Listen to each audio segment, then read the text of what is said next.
It's time for Twig This Week in Google, the No News edition. We will have some news from Google's next cloud conference, which is going on right now in San Francisco. Some big stories from Nest, some new products on the way, perhaps. A lot more, all coming up next on Twig. Netcasts you love. From people you trust. This is Twig. Bandwidth for This Week in Google is provided by Cachefly, CACHEFLY.com. This is Twig, This Week in Google, episode 395, recorded Wednesday, March 8th, 2017. Shake it like a Polaroid. This Week in Google is brought to you by LegalZoom. Visit LegalZoom.com/startup for a free business startup kit. And for special savings, enter TWIG at checkout. And by Rocket Mortgage from Quicken Loans. When it comes to the big decision of choosing a mortgage lender, work with one that has your best interest in mind. Use Rocket Mortgage for a transparent, trustworthy home loan process that's completely online at quickenloans.com/twig. And by Betterment, a smart, easy-to-use, and less expensive way to invest for your financial future.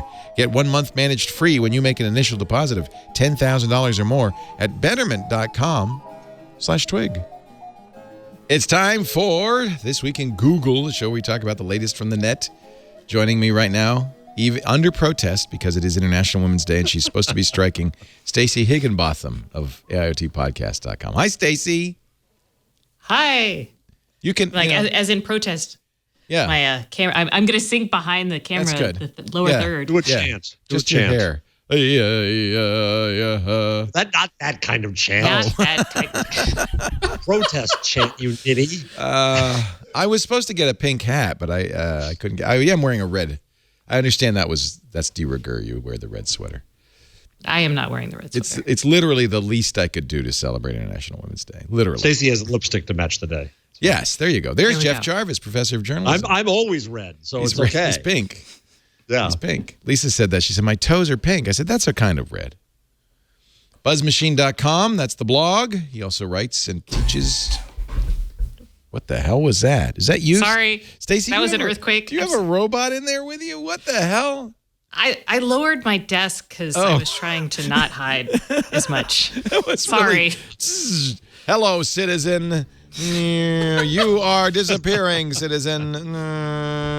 So I got all excited yesterday because I ordered this HTC U Android phone, the Ultra, and it's a beautiful phone. And I really think, I like what HTC does. They've made two of the most recent Google phones, the Pixel and the 6P. I like their audio, and I want HTC to come back to their glory days.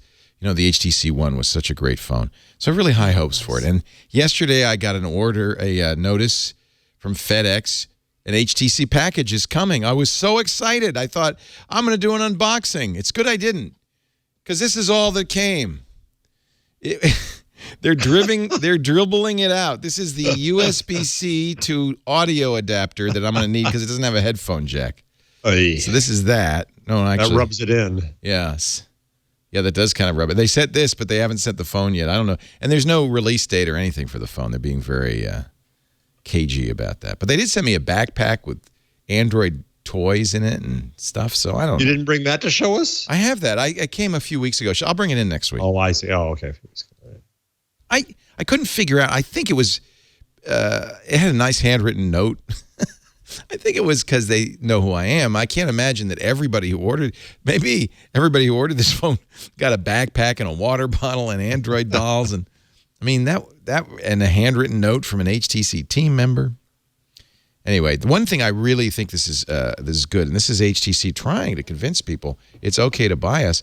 They're doing a 1-year free replacement for broken screens and water damage. They're including that in the price. I mean, it's one of those $750 phones, but yeah, I think that's a good idea. They've got to win people over somehow. Anyway, I got the cable. Happy me. Yay, cable. What's the charging cable? Is it Type USB-C? C? It's all C. So okay. And I don't know why HTC's not doing a headphone jack. I saw a rumor that the Pixel 2 won't have one, but I guess it saves space. It just seems like it's not a good thing. Yeah, we need it. oh, it's a bad idea. We need it. I never charge my wireless anythings. Yeah, It's gonna that's the make me problem. so I don't want to have sad. to charge things to listen. Oh yeah, for my headsets, I have to have something that will work without batteries. Yeah. And frankly, wireless has problems. It drops out. Even Apple's vaunted W1 technology. I've had problems with AirPods. Some people have told me they also have problems with their Beats X because this W1 chip sometimes gets the wrong bit rate.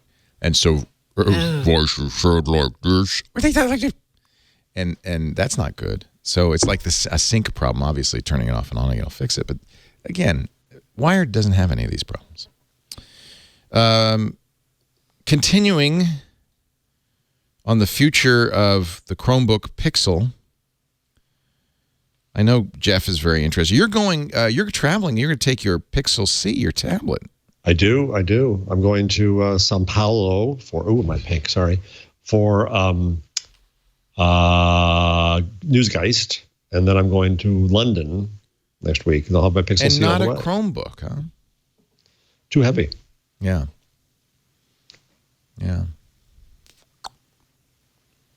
Well, apparently. So is that saying that they're not dead? I think we actually did this story, which was Rick Osterloh saying.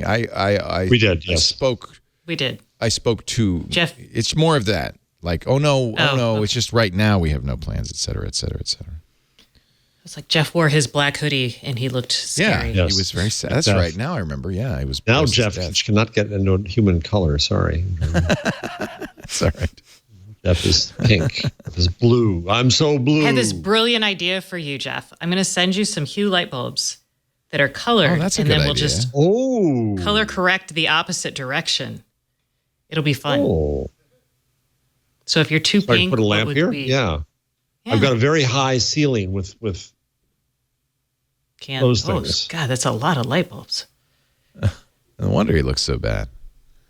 But yeah, if you got the cans, you could put the Hues will go in those. I've used Hues in those. Yeah, but do you have a row 6? Because a 6, You know, at the 60 problem bucks, is- it's $360. It's the fact that the outside is causing me the problems, isn't it? I've got a big window here. Yeah, that's probably what it is. Yeah, I didn't closed realize. my big window. Geez, I had no idea. That's what's in course. front of me. Of course. So we can't get the Oh, white yeah. balance right because you've got blue blasting in at you and yellow behind you. No wonder. That's what's doing. Oh, and there are no but shades when I'm in on it. hotels, it's bad too. No, there's no. I hate window treatments. I'll have to do it, but I hate window treatments. You don't have to do it. Just get a sheet. You don't have to do it. Tack a sheet up. Do what you did in college. Just tack up a sheet. Sorry to derail things. We've solved a problem that has been, existent for a long time. Or not And as solved the it. sun goes down, I have to keep readjusting badly. It pays to be Mark Zuckerberg. And I'm holding out because he dropped out of Harvard, of course, to start Facebook. He's now going to get his degree. He's done nothing since then towards the degree. Oh, all right. He founded a $400 billion company. But Harvard who has decided, it's an honorary degree, though, right? So that doesn't count. Oh, sure.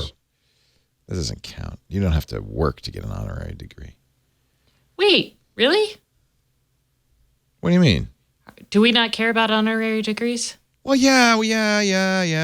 He'll be giving the As an honor. It's an honor. He'll be giving But a as commencement a, address to Harvard's class of 2017. You can't then say on your resume, not that Mark needs a resume, but you can't then say graduated from Harvard. No. Oh, And say okay. holder of an honorary degree, which Yeah. means that somebody honored you, which is nice. I wonder but what doesn't they're mean you gonna- have the knowledge behind it. They're not going to just give him a BS. They'll give him a PhD, I would hope. Oh, yeah, they'll give them a doctorate of something. Yeah. Yeah. Doctor of Letters. Do they hand out honorary BSs? I don't even know. No. Bachelor no, I don't think BAs? so. I would like an honorary BS. I think I've earned it. Over Oh, the yeah. years. Are you going to show the video? No, what's the video? Of Oh, him? it's on that screen. It's on that page. Oh, of him and Bill It's Gates? very charming. Yeah, it's charming. And it's in its awkward way. Gates got a Harvard honorary degree. Tune in on May 25th. Back it up. Back it up. Back it up. Back it up. It was already Oh. played, yeah. There's Bill Gates chewing something. I just got invited to give the commencement address at Harvard this year. That's amazing. Bill I also remember you did it 10 years ago. Bill also dropped out of Harvard, we should point out. When Priscilla graduated. I was there. Yeah, it was a lot of fun. 30 years later than I was supposed to, but I enjoyed it. They know we didn't actually graduate, right? Oh, that is the best part. They actually give you a degree. You don't even have to go to class? No, you just put that degree on your resume and it looks great. Can you help me figure out what I'm going to say? Yeah, we should work on it together. Let's go get some more snacks. All right. So you get to wear the hat and everything? Yeah, you bet. Don't wear anything. What are they? Wait a minute. What is the snack that they're eating? Popcorn, I think. No, I think it's goldfish. Oh, is it? Oh. Look at this. Oh, yeah, you're right. enhance, Very good. Center. Zoom. Enhance. I think they're eating Go goldfish. Magic CSI software. Wow. Bill Gates looks really old. He is. He's my age. He's a couple of years my older. age, yeah. Yeah. Well, he's. I mean, Okay, Google. He's 63. How old is I Bill think. Gates? 61. 61. Oh, he's close to our age. He looks frail though. Like you guys both look very robust. Really? I'm worried about We don't Bill work Gates. hard. Well, that's probably true. No, I think he's actually healthy as a problem. I'm sure he's very healthy. Yeah, he's not fat. I remember So that's one thing you should probably remember, Stacey, as you get older, that being fat fills out the wrinkles, and so you look younger for you a did it while 10 years until you ago die. When Priscilla graduated. Well, I was just thinking there. like when he got up It's a and lot that of sort of fun. thing. Yeah, look, he's kind of, I don't know. His yeah, voice. yeah. That's something Who's else always that, had that that voice? goes. Your voice goes. Yeah, he's always been a little bit of a, hi, I hi, know. Mrs. Loopner. I'm Bill. Bill, just call me Bill. No, I'm in right Reference basic mean in your nothing basement. to your audience. Yeah. Yes. Yeah. He's just slender. He's a slender fella. Bill's very athletic, I think. Very Okay, good. Very competitive. Because I want Bill Gates to be around for a while. I do now. I really do. Hey, I highly recommend the Warren Buffett documentary on HBO, Becoming Warren Buffett. It leads up to his $34 billion gift to the Bill and Melinda Gates Foundation 10 years ago, and it's really fascinating. I wonder if, I feel like there's it's like a cover-up, like maybe he's an alien or something, but, because, I mean, how do you get to be the richest man in the world by just being a normal, nice guy from Omaha? It doesn't seem possible. Yeah. And he has breakfast. It starts with him getting breakfast every morning. His wife looks at the stock market, and if it's down, she gives him $2.15 for a Happy Meal at McDonald's. He stops and he gets the less expensive sandwich. If it's up, she gives him $2.65, and he can get the more expensive Egg McMuffin. And then he Does drives. she not want him to survive? No, this is what he wants. This is how he lives. This is the richest man in the world. He could. I'm just thinking McDonald's for breakfast every day is not a. You can have a McDonald's in your basement. I know. He could have his own franchise just in the basement. I don't know. It's very odd. I don't. And what seems to be from it's well worth watching. From the document, it's very well made. From the documentary, it seems to be that he really didn't have any interest in the outside world, except he knows how to make money. He keeps lauding the principle of compound interest. Like all he did was kept putting pennies in the savings account, and it just grew to $100 billion like that. But he's very unassuming, and he just says, I'm not that interested in the money, so I'm going to give it all away. But I kind of like playing the game. And he was very, he's a sweet guy. He went to IHOP yesterday for the free pancakes. I swear to God. There were free pancakes at IHOP? Oh, yeah. Pancake Day. Guys. You miss Pancake Day. You mess up Women's Day. Stacey, we need to get you a calendar. Get her a calendar. Dear Lord. Okay. I am talking about all this little trivia because I don't see. Right, Google. I don't see anything. What should we talk about? Pick something. Oh, you're bored? I don't see Google's deep learning AI project diagnoses cancer faster than pathologists. That's kind of interesting. Wonderful. That is kind of interesting. We've been seeing more and more that, the AIs can. I don't know what this is. Sorry, this autoplay video drives me nuts. All right, I'll make you happy. Have you seen the flying phone case camera? The Kickstarter project? Yeah, that's, by the way, you've seen that. do not put money into that. I know. Okay, fine. Let's make you happy. There's in no way that's going to be a real thing. I've spent enough time on Kickstarter backing crazy projects. Yeah, I know. I have to. This is the Air Selfie. Is this it? Yeah, the bottom of the That's not it. bottom of the rundown. Actually, the Air Selfie's the old one. Yeah, This the is bottom the of the rundown is the new one. Self-Fly, the smart flying phone case camera. So it's a case. There are moments you want to cherish from your unique All right, I point of can't. view. I'm going to turn down the volume because I can't take this. So they're all having a happy-go-lucky life like all you millennials do, Stacey. And your daughter's I'm not a playing millennial. at the baby grand piano. And so this has got to be phony. So you open up your case and it flies your camera around. No For way. Not very much money too. Yeah. Yeah. No way. By the way, they've raised almost $1 million. No way this drone can lift your phone. I'll tell you that right now. No, it doesn't lift your phone. No, it has its own camera. Oh, it has its own It's camera. a case. You take it out of the camera case. guess So this that's could why you be can carry it real. around with you, and you have your drone with Oh, you the at all drone. times. Oh, 'cause the camera is. Doesn't everybody need to have a drone with them at all times? At all times. Okay. Do you think this is real? No. Carson says How much? no. Let's see. 99 bucks to get one. No. Expected retail $139. I would say my suggestion is wait, Wait. because But it is fun. yeah. Let's see what the Well, risks are. He's grumpy enough. That didn't make him happy. That didn't make me Jeez. happy because I don't buy it. Let me see if I'm going to go all the way to the bottom. That's where they hide the risks and challenges. It's based on existing technology. We've already developed a few working prototypes, which have been tested and perform well. Mini drones have become quite popular. All right. Our drone is very stable. However, a $99 product obviously does not include stabilizing gimbal. Okay. Obviously. Yeah. All right. This is important. The video shows the target of the final product, not an actual. We do have working prototypes, but the prototype does not include the full and final functionality. It's feasible. We can do it. We just haven't yet. Yeah. Yeah. I don't know. Maybe I'm being cynical. Am I being cynical? No, that is the voice of experience. I not bought a cynicism. floating bonsai It is. tree, and I've learned. Bless your heart. So Right there. the deep learning, I'm going to go back to this, and I'm going to have the same stupid startup video. This is the International Business Times, so I would like to find a better source for this. But diagnosis cancer, they say, faster than experts. They've been finding that with all kinds of. Yeah, we saw the skin cancer one, and it was diagnostic parody, ones like- right? yeah. This one, the human being. Here, let's go to the Google white paper. The human being was able to do 70 using gigapixel pathology images, so very, very high resolution images. The human pathologist got 73.2% accuracy. The computer, 92.4%. So that's pretty good. And they use it. I guess there's a standard test set that they use.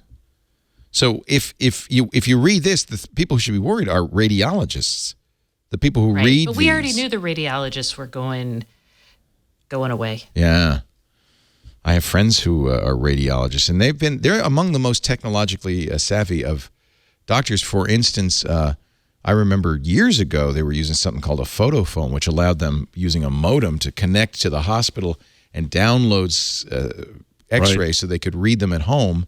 And then it got to the point now where they can do that all over the world. So many groups will have doctors all over the world in different time zones so that they can respond. Their group can respond at any time.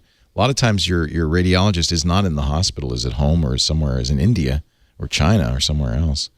But it is just a matter of time, isn't it, where you get an AI doing this? Yeah, and if you'd like, a company called Enlytic, which they do they do AI specifically. I thought they did speech, but apparently they do medical imaging too. Back in 2015, so about 18 months ago, they said they were able to diagnose cancers. Wow. They had a false negative rate of 7%. Or sorry, the humans had a false negative rate of 7%. Analytics AI had none. And then they had a false positive rate, none. Wow. A false positive rate, which is incorrectly diagnosing the cancer, of 66%, and the analytic AI had a false positive rate of 47%. Wow. False positive's not good.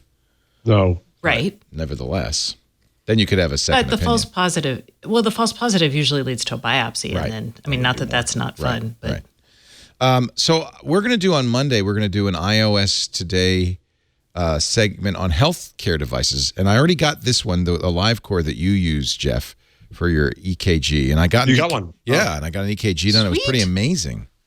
It's really It is, wild. it's really well done. Yeah. And then I also ordered a new blood pressure monitor called the Cardia that works a little. oh, that one's terrible. It is? Is it the Q one? Yeah. Is it the cardio starts with a Q? Yeah. So I did the, don't ask why, but I did should a always wireless. ask you first. No, I did a blood pressure cuff monitor story for the wire cutter. So and I have Y analyzed- things. I have the Y things. I can compare it to that. And So the hard, this one is different because you don't. They have a bunch of other stuff too, but you don't have to. It's not. I mean, does it inflate? so this one does inflate. So I'm pointing at your screen here, which is silly. That's okay. That's what everybody else is doing. Look at Leo's screen; it's so big. No, it does inflate. So that it's just portable though, Yeah. right? But the challenge with that one, and we tested it, or I tested it. I don't know why I'm saying we, but it's real touchy about folding. To turn it off, you have to fold it over the right way. Oh, And the right way is kind of complicated. And I so did like it wrong it a drains whole its bunch of times. battery. Yeah, so it was always out of battery whenever sucks. I was trying to test it. But is it accurate? Those are actually, so both Withings and that one are less accurate than like the most accurate Like that the we had Omron or was something. The Omron 10, I think Yeah. is what it was. And those are cheap, by the way. Those are a lot cheaper than these. Yeah, well, yeah. And they will pair to your phone and copy your data over there and just like that and all that stuff too. The Omrons. They do. You have to have both an Omron account and an iOS account. Well, that's somebody was complaining about the Cardio as well. That in order to send your data to your doctor, you have to send it to Cardio first, which is. Yeah. But that's true of a LiveCore too, isn't it, Jeff? That you have to kind of go through them, and you can even buy. They sell readings. You can They sell readings and all that, but yeah, once you have to get your first one approved. I'm not sure what the which I legal reason did. for that is. Yeah. And then you just use it. You don't need to do anything. And I've used it a couple times where I thought, oh, Am I? And you complications. would you do you send it to your doctor or No, just it says normal. Because It tells you. it tells you, and you can, and I've been around this stuff long enough. I can You've see. seen it enough. I know I'm symptomatic. Yeah. I don't know. I like this category. I mean, we're in I the do early too. days, but I think the idea of having some diagnostics, you have a pretty powerful computer in your pocket. Well, the other thing is, so I don't know if I told you. So when Jake taught at ID Tech Camp many summers ago, I went and talked to the class, and there was one kid in there who had Tourette's, and his idea for an app was basically to capture various signals because those signals could be predictive of an episode. And I would think for things like Tourette's, having seizures, epilepsy. Also, my mother is diabetic, and there's signals that when I grew up with her, she was diabetic because I was born. It's my fault.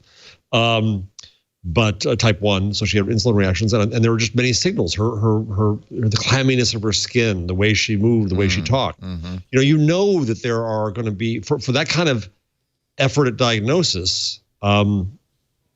Being able to get somebody medication to stop them. It's like the dog. You hear about the dogs that can tell when somebody's going to go into an epileptic seizure, because the dog is picking up on signals Right. that we're too stupid to see. Right. They actually use companion animals for that, don't they? Yeah, so all those areas, that to me is a fascinating area. I was scheduled to have a call with Vic and see what else they're working on, but we had to cancel. We should point out, Dr. Mom's saying that doctors won't use a readout unless it's FDA approved. The LiveCore is FDA approved. Yes. One of the few that is. I don't know if the Cardio is or not. I don't see anything saying it is. The Cardia, you mean the Vic thing? The blood pressure. Yeah, it's. Oh, I see. But yeah, the other, the But AFib yours thing is approved. Yours, the LiveCore is. Yeah. So you could send it to a doctor. Yeah. Yeah. It's very small and easy. I leave it in my briefcase. They make it so you can stick it on the back of your phone and have it all the time, but I don't want that. I'm waiting for blood sugar, some sort of blood sugar sampling without pinpricks. That would be nice. Don't they have those that you can implant? I mean, they're implantables. Yeah, but they're still under. They're still. I don't know. I've looked at those. I don't know if I want to do that. If I were type 1, maybe I would, because then monitoring is so important. Oh yes. Yeah. Anyway, yeah. So okay, good. Good to know. A little test, or I was going to say a reminder for you when you're taking your blood pressure. Yeah. Make sure you do it correctly in terms of like chilling and having your both feet on the floor and all that stuff. Otherwise, your readings. I know. The main reason I wanted to do that is because it always goes up when I'm in the doctor's office. So I just wanted to try it at home. So what did you find? It's much better at home. It is. Yeah, but I'm on medication, so that helped. The lisinopril helps. Do you have a problem with doctors, Leo? You want to talk about this? Yeah, I have a problem with doctors. They always finding something wrong. I hate that.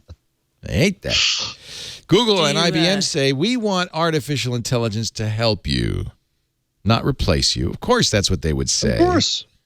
Liars. Well, okay, wait. Before we hate on AI. Sorry, I got to stop this. Thank you. God, I can turn off autoplay and it still comes back. Before we hate on AI, yes.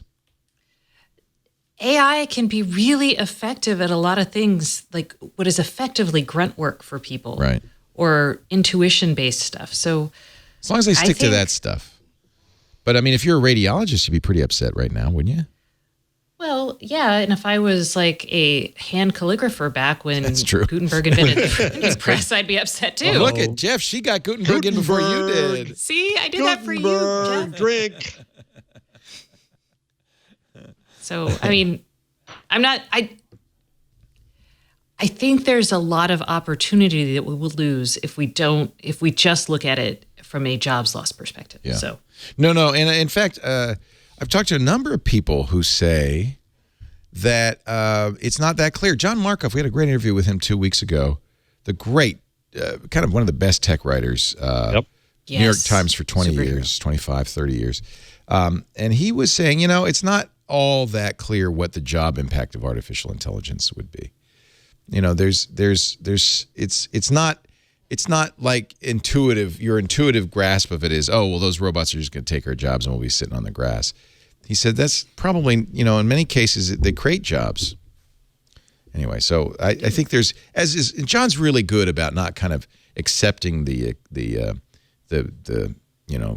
accepted point of view and digging deeper. So I kind of trust you. Speaking of which, here's an article from The Drive, Jonathan Ramsey, who says the way we talk about autonomous vehicles is a lie, and that's dangerous. He says, no matter what you've been told and told and told again, our self-driving future is a long and uncharted ways off. Pretending otherwise might have dire consequences. So he says, don't believe the clickbait, partly because the definition of self-driving car is fuzzy and, level 1, 2, 3, and 4. Most of the time when journalists and the press are talking about self-driving cars, they're talking about Tesla-style level 1 autonomy, not fully autonomous self-driving vehicles. And so are they? Yeah, I think a lot of times. He says there's currently no standard for the type of equipment used in semi-autonomous systems. Musk says he's not a big fan of LiDAR due to its complexity and expense.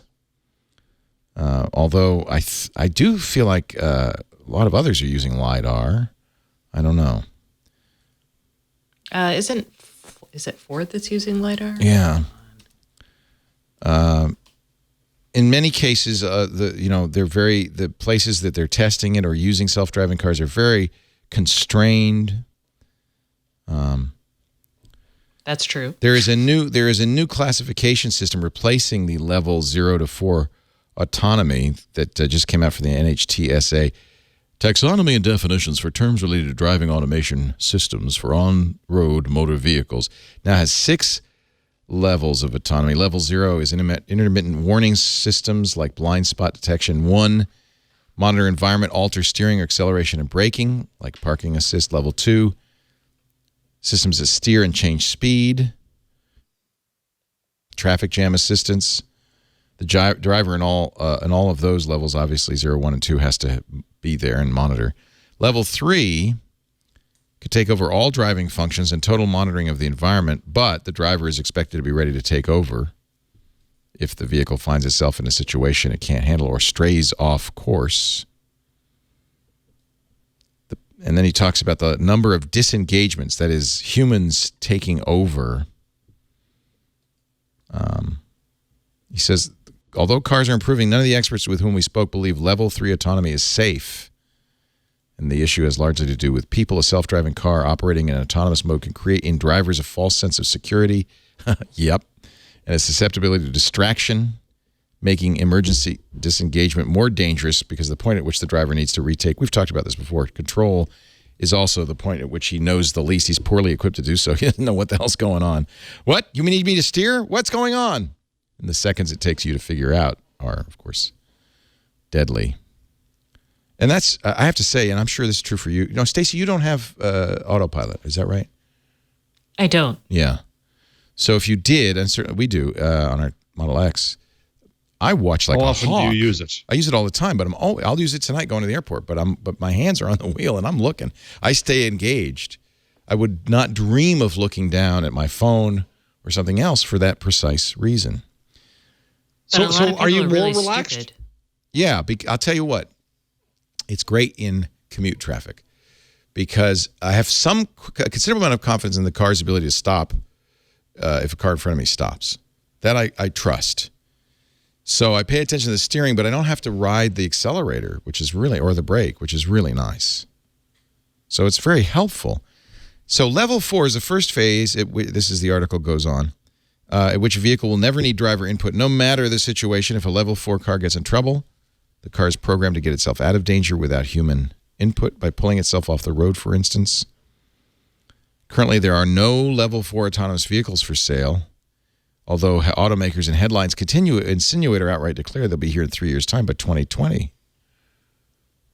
He's skeptical, and you know what? He's probably right. Right? And he talks about the famous failures of Mercedes and Tesla and Waymo and Uber. He says it's a media hype machine that's putting our lives in danger. Does that make sense? That's going a little clickbait overboard, of the isn't it? offit. Okay. Yeah. Other side clickbait. Techno panic. So I don't think we'll actually be there because I think once people start using this, we're going to encounter the bumps in the road, quite literally. And then we'll slow down. But I think it's important to galvanize the industry towards this kind of audacious goal because I think the technology is really close. And to get people starting to talk about it and regulate and think about it this way, I think is a good way to get us to that goal or get us there eventually. Kind of like Kennedy, directing us to the moon and giving us a timeline. Right? Yeah, I agree with that. On the other hand, I think we all need to be careful, and automakers especially, of over-promising and giving people the impression they can take their hands off the wheel and start reading a book. Yep. And people do have that impression, right? I don't. Some people do. I mean, yeah, look at all the people who don't. put their Tesla on autopilot and watch movies. Yeah, Hello. bad idea. Really? Well, that's what that... Isn't that still illegal? Yeah. Yeah, but and this is his point, is that, if you watch the media coverage, so he talks about one report saying, but what are we going to do with all the new free time? This is from Inside Edition about a grandmother behind the wheel of a self-driving Tesla. It was clear we were in good hands with the P90D, but with all the new free time autopilot afforded us, what were we going to do with it? Pay attention and drive. How about that?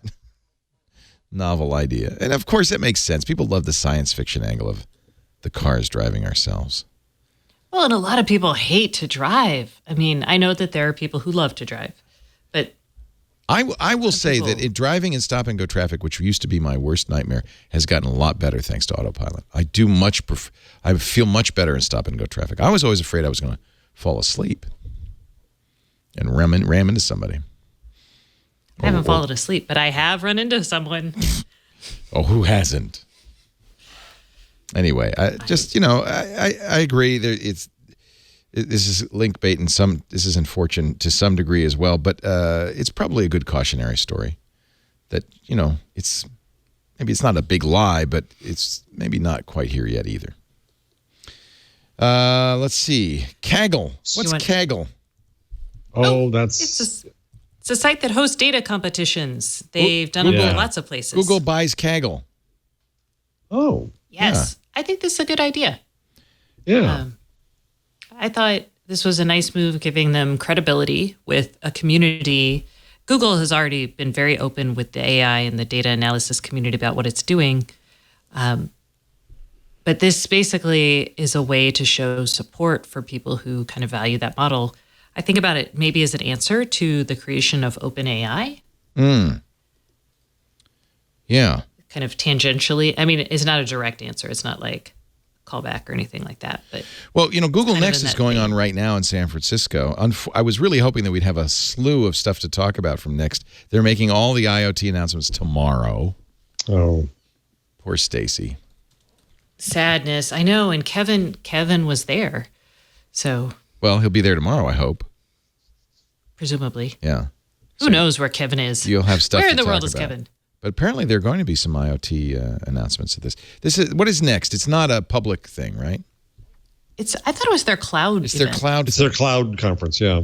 So it's for cloud engineers, everything you need to know about Google Cloud Next. There was a keynote. We didn't cover it, and maybe tomorrow we should cover the keynote because that's when. Was it Diane Green? Yeah. Yeah. Yeah. So she said some lovely things. My friend Barb wrote it up. It was very. The headlines all are focused on what she said about Google being a great place for women to work. She's senior vice president at Google Cloud. Sundar Pichai spoke as well. Eric Schmidt, Fei-Fei Li, Tariq Shaukat, Sarah Robinson, Urs Holzel. It's all I the love cloud. Urs. I know. I like his name too, Herzl. Yeah. And like Fei-Fei Li is good too. She's a chief scientist, cloud AI and machine learning at Google Cloud. So, but I just saw on Twitter that there'll be more announcements tomorrow, and that maybe there'll be some stuff to talk about then. Maybe they'll have like an answer to Amazon's AWS Lambda, if they don't already. Tell us what Lambda is. Oh, I shouldn't have said that because now I'm going to butcher this. I'm like, okay, it's their I can functional take this. programming I can model. take this if you Take it, because whenever I think about Lambda, I think about the future, and my brain just kind of explodes a little bit, and I'm like, I should write this down before I get excited. It's kind of basically zero administration cloud computing. Oh, look, that's so much less complex. Good job. I was going to go into microservices and functional programming. I mean, you're using their cloud, but you don't have to create a container, set up a server, any of that stuff. You just upload your code, and then it just runs.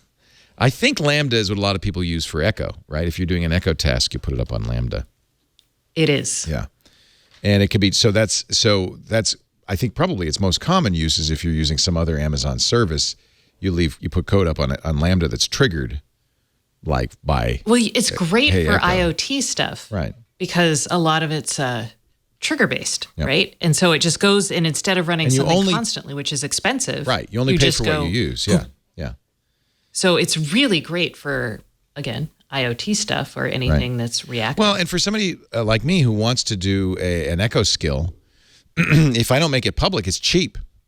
Because I just pay I don't have to run a server to do it. I just put it up on Lambda, and then I only pay for the microseconds that I use when it hears my trigger. So it's really great way to kind of prototype stuff for IoT.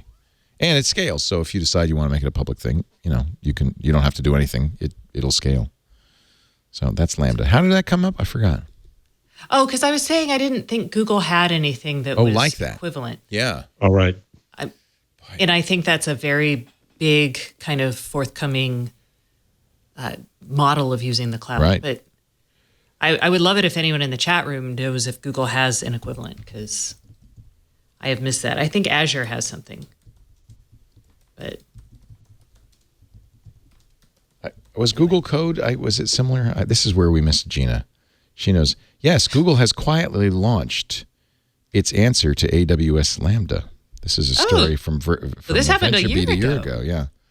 Ta-da. We must be using Google the same Cloud search words. Functions is a lightweight event-based asynchronous compute solution. Don't that allows you to create small single-purpose functions that respond to cloud events. Yeah, that's exactly what Lambda does. Mm-hmm. I don't know it's anything. an alpha, or it was an alpha. And then Azure it didn't App Services, release it. Harrison says, is the same thing. Yes. There you go. Oh, it's still alpha function. Look at that. Jeebus. What's that mean? Alpha as opposed to pre-beta. So Oh, it's it's not very even beta. early. You have to be, it says, this feature might be changed in backwards incompatible ways and is not recommended for production use, as it's not subject to any SLA or So depreciation don't do policy. So we can't promise you anything. So yeah, this is for playing only. Yeah. All right. So I'm going to still say they don't have it then, because this does not feel like a real thing. I mean, it's a real thing, but There's also something called Iron.io. This is a third-party open source serverless computing. Similar idea. Anyway, I'm not up on all this stuff, but I guess there's plenty of ways to do it. Google is kind of the laggard in that regard. Google Assistant and Amazon's Alexa clashed at Mobile World Congress. I missed this. The battle. I did too. I was like, I thought it was more notable that they both went down for a little bit and had some drama this week. Yeah. But There is nothing to talk about. Let me take a break. You guys find. I've been trying to add a few things. I've added some things to the rundown. Please, okay. I'm going to go to you in a moment, but we're going to take a break and talk about. I don't know if it's any good. I just I'm legal trying to Zoom. add stuff. I feel desperate. Some days you come in and there's just nothing to talk about. Yeah, you're right. And It's we funny. should just chat. I can bring up. How's your stuff, life? but- Okay, we'll talk about Don't ask. Stacey's things. We'll talk about Jeff's tachycardia and Tacky. I remember a British friend of mine said when I had one of these episodes years ago, she said, "Oh, you have a dicky ticker." A dicky ticker. A dicky ticker. I like it. I say, I like that too. I'm a dicky ticker. Our show today brought to you by LegalZoom. LegalZoom is awesome. It's National Small Business Month. And every month in March, LegalZoom does something to celebrate because LegalZoom is the place you start your small business. The place I started. Got our chapter, we're LLC. Got our LLC papers there. Trademarks through LegalZoom. Approval rates for business loans are up. It's a good time. So is consumer confidence. So now is a good time to launch a successful business. But it takes more than just good timing. It takes LegalZoom and their free business startup kit. You've got to take advantage of this. Part of being an entrepreneur is utilizing the right resources to help you succeed. You aren't an expert at everything, but fortunately, they're great people to help you. You can focus on what you do, on your vision, and download your free startup kit today. Educational ebooks, LegalZoom discounts. They'll help you save money setting up your business. You can actually save thousands of dollars through LegalZoom's partner offers to help with financing, marketing, day-to-day operations, things you'll need for a successful business. And there's no obligation. It's just free. They're going to send it to you. LegalZoom, it's not a law firm, but they are dedicated to making life easier for business owners by providing you the services you need to get your business up and running. Whether you're thinking of starting a business or you already run one, everybody's a startup these days. Go to LegalZoom.com/startup. Celebrate National Small Business Month with them and get your free business startup kit. Put TWIG at the checkout for special savings. TWIG. LegalZoom.com/startup. Thank LegalZoom for their support. And now 12 years in, for the help they gave me, I knew nothing then about business. Actually, I still know nothing about business. But you can fake it better now. I can fake it much better. I've surrounded myself with people who do. But back when it was just like me. You know who to call. Yeah. I knew. Honey. Yeah, now I just roll over and say, hey, what's all this about gap? EBITDA.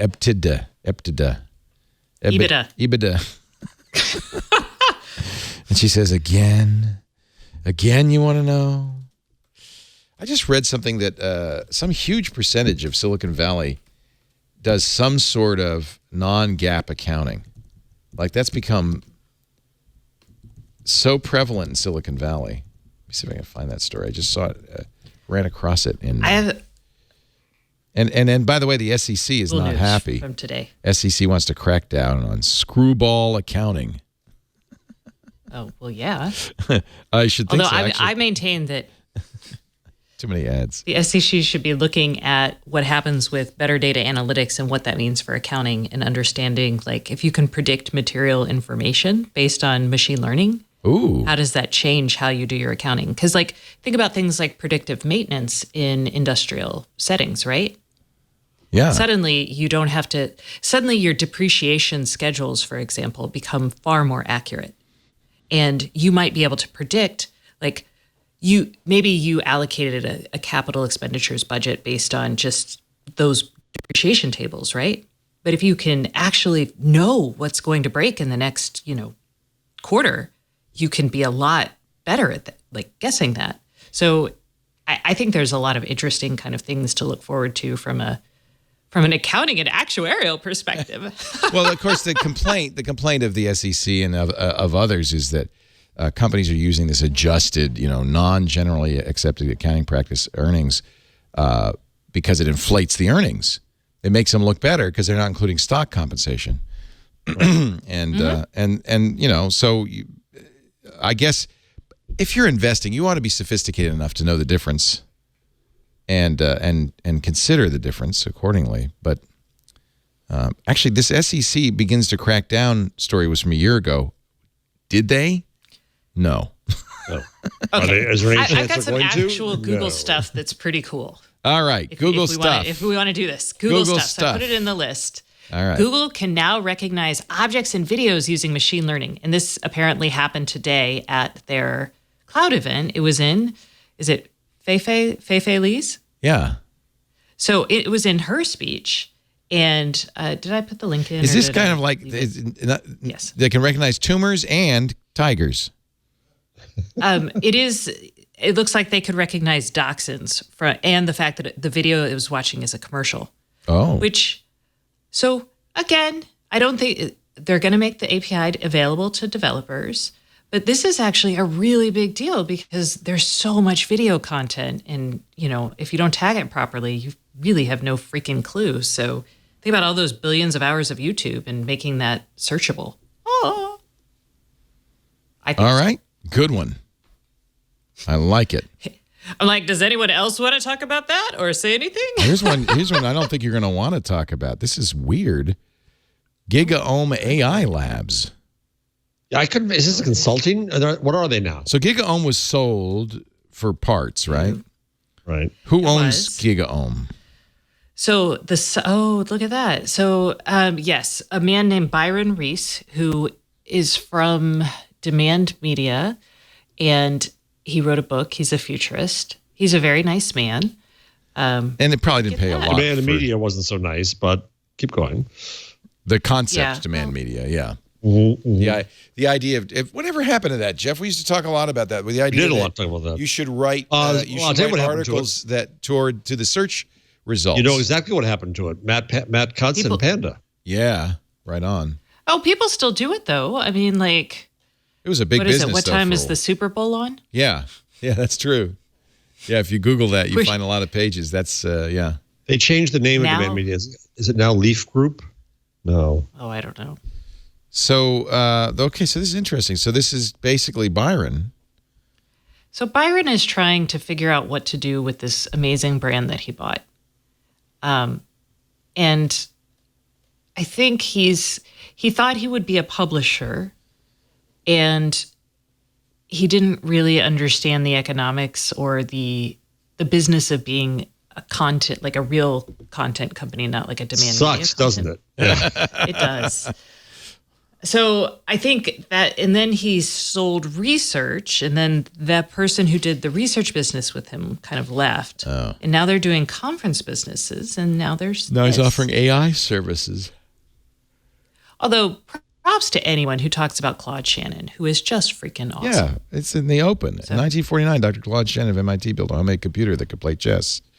Sure, it could only handle 6 pieces and required 15 seconds to make a move, but it played chess. I think this is actually smart. I mean, Byron's probably, right, that there's going to be demand for help with a lot of companies could probably benefit. This is big data, right? This is business intelligence to the next level. Yeah, it's like it's a consulting agency for this sort of thing. And actually, I think IBM was talking about doing something like this with Watson kind of back a couple years ago with kind of how to apply Watson to the legal profession. Because I think there is, and this is a business idea if anyone wants to run with it, but there are so many tools out there that right now use AI to make your life more efficient. And it's really hard to understand which ones might work for you and which don't. And so I think a way to like show people how to build those tools or how to put those tools to use in their real life would be really an interesting opportunity. Like on the publishing side, I can see a newsletter for, the 6 awesome tools I'm using this week to understand scheduling or to make my calendar more manageable. I don't know. I'm not going to do that though. So to get back to Fei Li's Cloud Video Yes. Intelligence API, it's a private beta, but eventually it will allow developers to query video content using words to describe objects in the video. Like, did you see a tiger in that video? This has always been a problem with video and podcast audio as well. It's not searchable. So something that would help you search through video and say, I'd like to... It can be with the words fairly easy, but the images weren't. Now you can do that. Right. And you have Google Right. image search has become so popular. Right. Now, Amazon did something similar last year called a recognition with a K. Boy, it's just a race between these companies. I think that's good, though. Yeah. The kind of competition you're seeing means faster development for this kind of stuff. Until it breaks. Until it breaks us. Yeah. Until the humans say, I don't get it. IBM says we're going to be able to build quantum computers. So I saw that. That was so exciting. So you better get developing. What? Really? The company That's set up what a they new said. division, IBM Q, that is intended to make quantum computers and sell them commercially. IBM says we're close enough to start work on getting software ready. How close is that?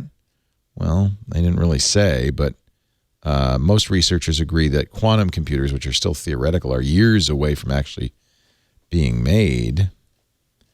That's a scary thing because these computers are a lot faster, fast enough so there's been some concern about public key crypto and its robustness in the face of quantum Dumb computing. question. Yeah. What is my specialty? What does that do to Watson's law? To Watson's Law? I mean, no. I mean, Moore's not law. Watson. Moore's law. Moore's law. Moore's I law. Watson Moore. Well, What is- it's one attempt to get Moore's law. get past Moore's law. Yeah. Yeah. So it jumps. that's Whereas we thought Moore's law was going to die, it leaps past it. Nah, It, it's like different. it's a different. That's I It's a know. parallel track, so it leapfrogs Moore's law. Yeah. But in terms of the impact on society, Oh And what we well, can do with so right now the way like quantum computing right now is it's unreliable. The computing itself happens in these massive energy consuming boxes that have to be super cold. That's why it doesn't really reply to Moore's law, because Moore's law was that the number of transistors in a processor would double every 18 months. The number of transistors in a processor would double. There are no transistors in quantum computing. no, that's what I'm saying. But there's So there's a qubits. So, yeah, they're qubits. So, there's a computational capability. that's interesting. That's What's interesting. what's the relative computational I don't know. capability? I don't know. And if you look at things like encryption, what does this do to that? Well, everybody's very concerned that quantum computing is the kind of thing that could rapidly cause problems in public key crypto. Yeah. So it's definitely a lot faster. I don't know how much faster. I don't know if it's in. I don't know. That's a Well, good it's a question. different type of programming because Right. it's not with zeros and ones. It's not Right. binary. It's multi. right? It's multi. It's qubits. Multi qubits. It's qubits. And we're all like, we'll say that word like we know what it means. So is there what are the languages around quantum computing? They don't have them. Well, they're telling you to get development. like- God damn it! Well, In that's what? so that's what they want to see. wanna So develop you have to languages. do quantum-based algorithms so that function in the. So I don't think you're developing languages yet. You're really at a smaller, yeah, an they gotta be earlier like level of the early process days where of you're. tools. Yeah. QCL is one of the first implemented quantum programming languages Oh, there you go. that allow the expression of quantum algorithms using high-level constructs. Oh, Not so much a so tool they're for high- programmers, but to provide tools for researchers to understand better how quantum computation works and how to reason formally about quantum algorithms. So thank you, Wikipedia. So there are two kinds, challenge, imperative and functional quantum programming languages. Well, I'm all for functional quantum. Yeah, that's me. And for This is everyone so who's out of cranky my, about this not being This is way past my I my skill set here. I'm well, reading. so Go Google ahead. purchased a quantum computer from D-Wave. Google is a competing quantum computer company that has been doing this for like 15 or 20 years. It is ridiculously long. And D-Wave and IBM have this whole like quantum computing argument in like research papers, like where they call it, it's big drama. NASA and Google are working.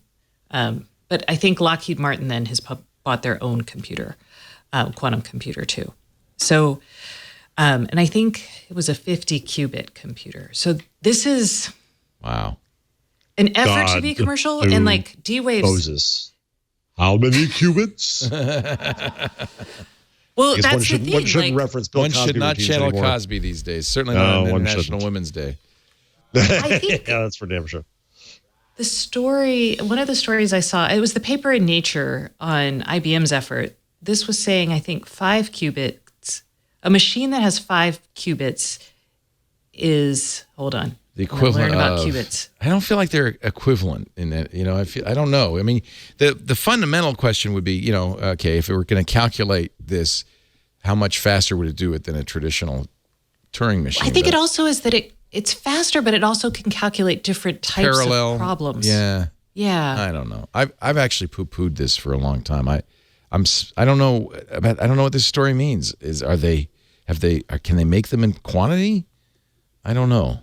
Do you need to make them in quantity? That's the other thing, because some Maybe you people don't need to think make that. one for the NSA and the rest. Well, it is kind of like, does this mean I don't think it really means the end of computers. Like, kind of like, was it Bill Gates and his statement about all you're going to need is some kind of hard drive? I don't remember. Here's what IBM says. Classical computers are extraordinarily powerful, will continue to advance and underpin everything we do in business and society. But there are many problems that will never be penetrated by a classical computer. To create knowledge from much greater depths of complexity, we need a quantum computer. We envision IBM Q systems working in concert with our portfolio of classical high-performance systems to address problems that are currently unsolvable, but hold tremendous untapped value. I guess with big data, big giant data sets, there's all sorts of stuff that a traditional computer just can't Things do. like climate change simulations, too maybe complex. Monte Carlo, Right. those kind of things. Maybe. We moved from an age, I think, and this is true of journalism. I think I said on the show before, where we're in journalism we're reductive. We reduce everything to an 800-word article. We can take any complexity and bring it down. But the truth of the world is highly complex, and now you have systems to be able to map and analyze and present that complexity, and we have no idea what we're going to do with that. I agree. That was a show. You are right, Jeff. I agree. We're all still like, I got a what story. about quantum computing? I got a story that's right up Stacey's alley. We're going to talk about Nest when we come back. Oh. Just a little bit. Yay! Yeah, because some big Nest news. But first, a word from Rocket Mortgage by Quicken Loans. When it comes time to buy or refi your home, you're going to want a mortgage lender that you trust, a quality mortgage lender. I would submit that Quicken Loans is the best. Just look at all their tops in customer satisfaction year after year after year after year. And they're one of the biggest lenders in the country. I think $92 billion in loans last year. But more than that, they understand and love the geek because they've created a mortgage approval process that's entirely online.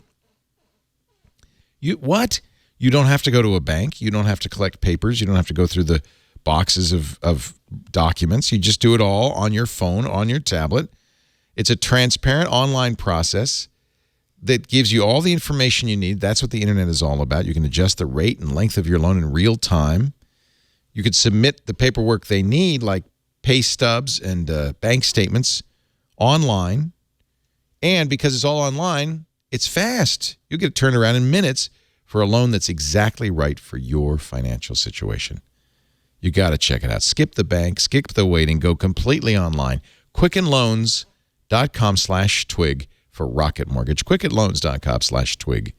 Equal housing lender licensed in all 50 states. NMLSconsumeraccess.org, number 3030. Quicketloans.com/twig. And we thank them for their support of This Week in Google.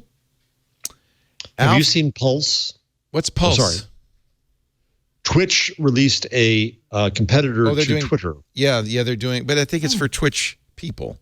Only inside Twitch, okay. Yeah. So it's, I saw that. I don't know if we wouldn't use it. We don't even use the Twitch chat. We point people to our own chat. But understand who uses Twitch and how it's mostly used is, I'm playing a game, I'm showing you video of the game. I've got a chat room, I'm talking to you. I'd like to keep my engagement going offline when I'm not playing a game. Is that what it's for? Okay, Thank you. Got it. By the way, they're brilliant. By the way, they are. They're doing a really, I think, knocking it out of the park. And they're owned by Amazon, right? Amazon, yeah. Amazing, huh? Justin Kahn, who sold Twitch, who created Justin TV. Remember way back when? And boy, everybody thought he was crazy. Yeah, he had a camera on all the time. And then that became Justin TV. And then he did Social Cam, which was a streaming app, kind of a Periscope before Periscope. And then he started Twitch, which is gaming, sold that to Amazon. He's actually just launched his own startup incubator program called Zero F. Guy can't be more than 28. Look at him. Zero F is zero to funding. And he was a partner at Y Combinator, so he's decided to go the Y Combinator route. He said, I joined YC to recover from the brain damage of starting companies, but I want to get back more towards what I like doing, which is starting companies. He has 3 companies already in his portfolio. Whale, which is a Q&A video app. The online pharmacy Script Dash, and one he hasn't yet named that will revolutionize the way law firms work. Interesting. 2 or 3 new businesses a year, so it's not a big startup school. That's cool. Now, on to Nest. Nest, sorry, yes, I caused it. I find this fascinating. I find it. What? Sorry. No, you go. Mark Gurman, who is the king of Apple leaks, has now apparently expanded his portfolio to cover IoT as well. He's got some rumors. He says that they're looking at a cheaper Nest model under $200 that would also allow you to adjust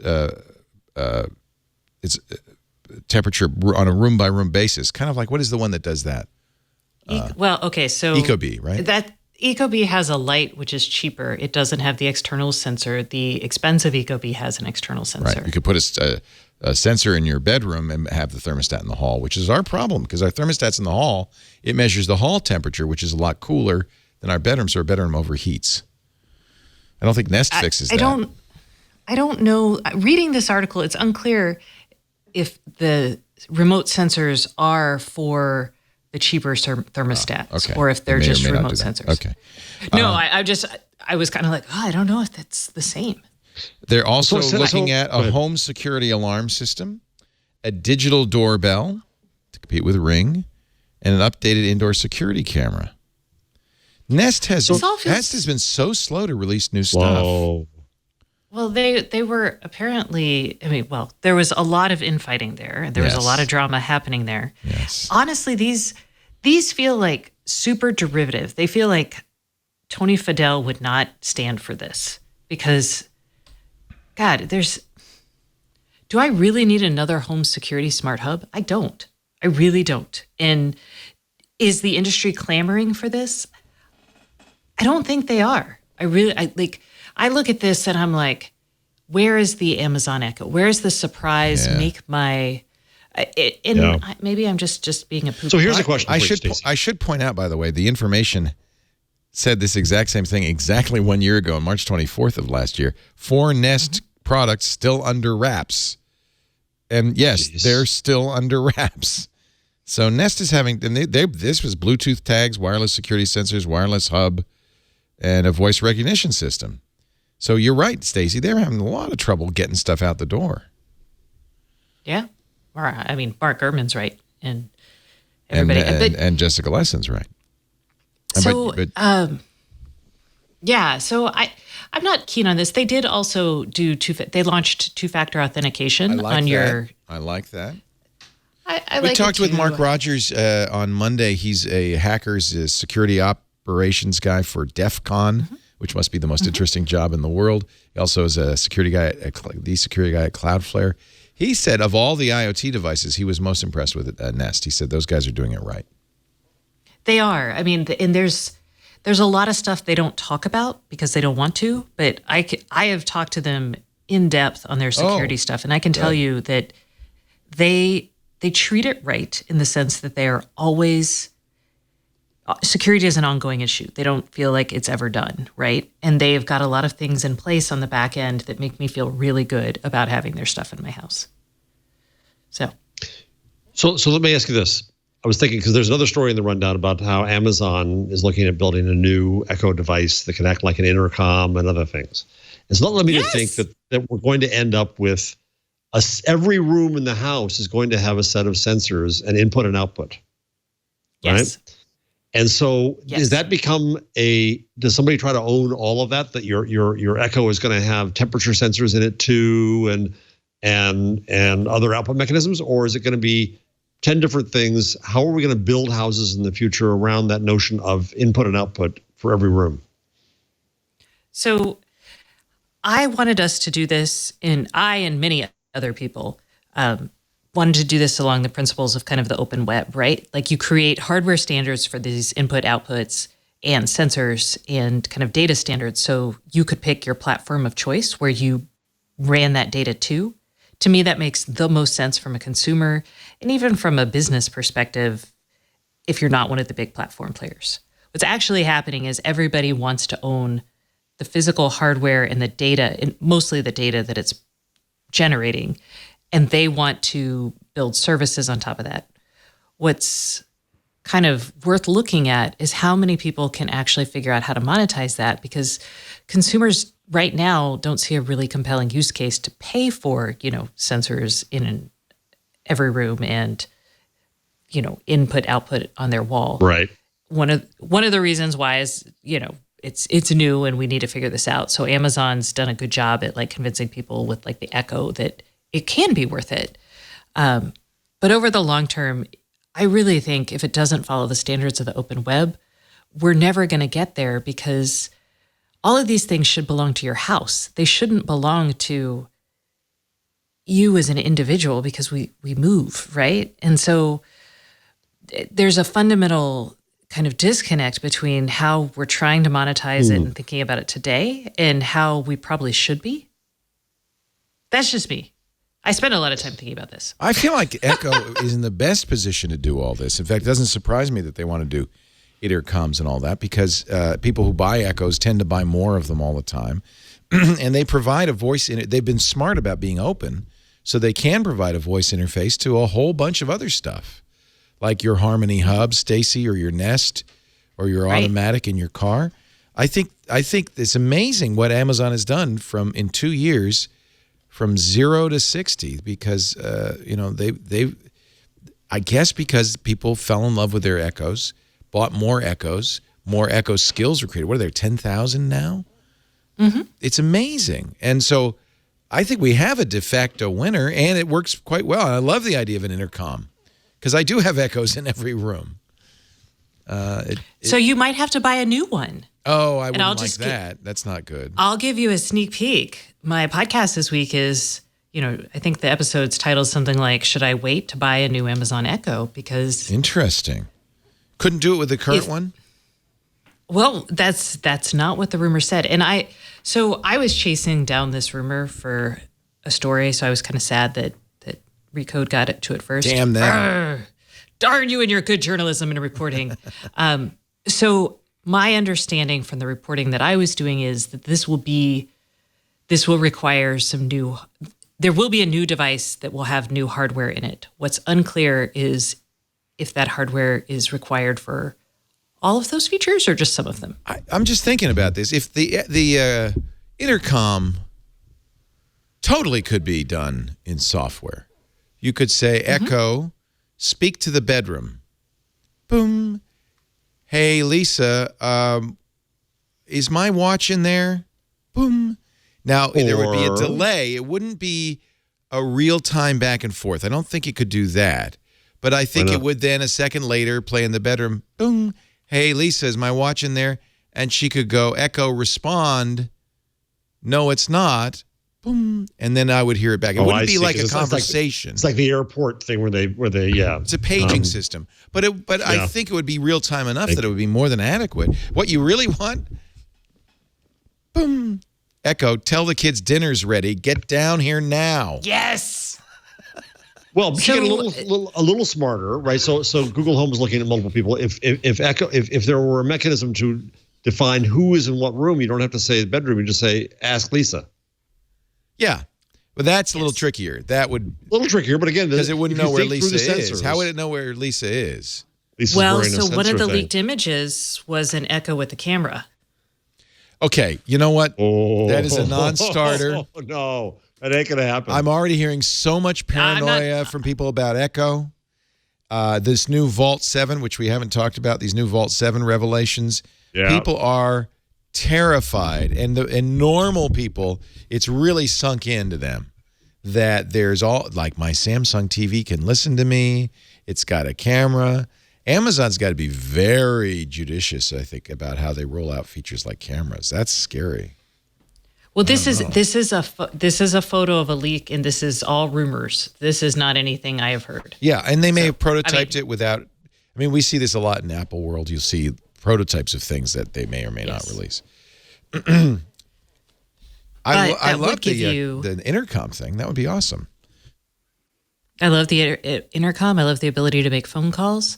I would also say, and here's what's cool is if the Echo could actually talk to from a cloud to cloud with the sensors in my house that I would authenticate, then it could find the people in your room.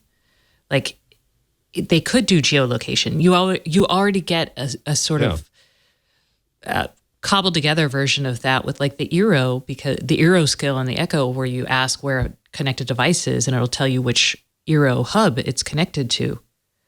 So you can ask the Echo to ask the Eero where your phone is, and it'll tell you your phone's connected to the hub in the router in this room, whatever you've named it. Try this. Hey, Echo, post the TWIT mission statement on the wall in the hall outside the studio. Ah, look, it worked. Why are they using a blowtorch to put that up there? There go your new offices. That's scary. Wow. What is the mission statement? I can't read it from here. Let me see. You don't have it tattooed? You don't know your mission statement? I wrote it, but I don't remember. TWIT is dedicated to building a highly engaged community of tech enthusiasts by offering the knowledge they need to understand and use technology today. Is that okay? And blather about whatever they damn well please. Well, sometimes we don't have any knowledge to offer. On slow news days, this happens. But I think in aggregate, if you listen to a lot of Twitch shows, you kind of, that's the goal is to. Is that how old is that mission statement? Oh, it's pretty old. I think Okay, so it's evolved slightly, mostly in terms of cutting out extra clauses. You know, how mission statements develop clauses. I'm not a fan of writing them. They're a pain to write. Yeah, but so I really wanted to boil it down to the most important things, which were Yeah, you got it. You got developing it. a community. We're aimed at tech enthusiasts, and the way we serve them is giving them information to understand and use technology today. And we heat that up. Yeah, I guess I don't know. Maybe those are. I don't know. That's weird, isn't it? Yeah. It I could is. see in a month they're going to just kind of curl up and peel off. After the apocalypse, I'll come in here in my worn out shoes and torn T-shirt, and I'll see that curling off the wall and say, "Those were the days I remember." So, do you want to talk about Vault 7? Yeah, I want to hear what you have to say Yeah. about this. Ian Thompson did the work, so we didn't have to. He actually went through all 8,000 documents, 8,761 CIA documents published yesterday on WikiLeaks. WikiLeaks, again, while it's hard to tell the provenance of these, it seems highly unlikely that WikiLeaks could have generated this much content speciously, so it's probably real or something like it. They were good enough not to include the exploits the actual code, just the descriptions thereof. Most of this, like the Snowden revelations, is several years old. Some of it was misreported initially. For instance, you might have seen that the CIA can break Signal, WhatsApp, and Telegram encrypted messaging. Not so. As Ian points out, what it actually says is that the CIA, if they can compromise the device, the computer, the phone that's using Signal or WhatsApp or Telegram, they can get it before it's encrypted. That does not say that they can decrypt it in transit. That's fairly important. So one of the things, of course, is that your Samsung TV, in one particular model, could be used to listen to you. They've got the code to hack it and turn on a full-time speaker and microphone, which is funny because there was a big brouhaha. Samsung, in its terms of service last year, let slip in there, and third parties could possibly be monitoring you, scaring everybody. And we said, that's just boilerplate. That's not possible. Well,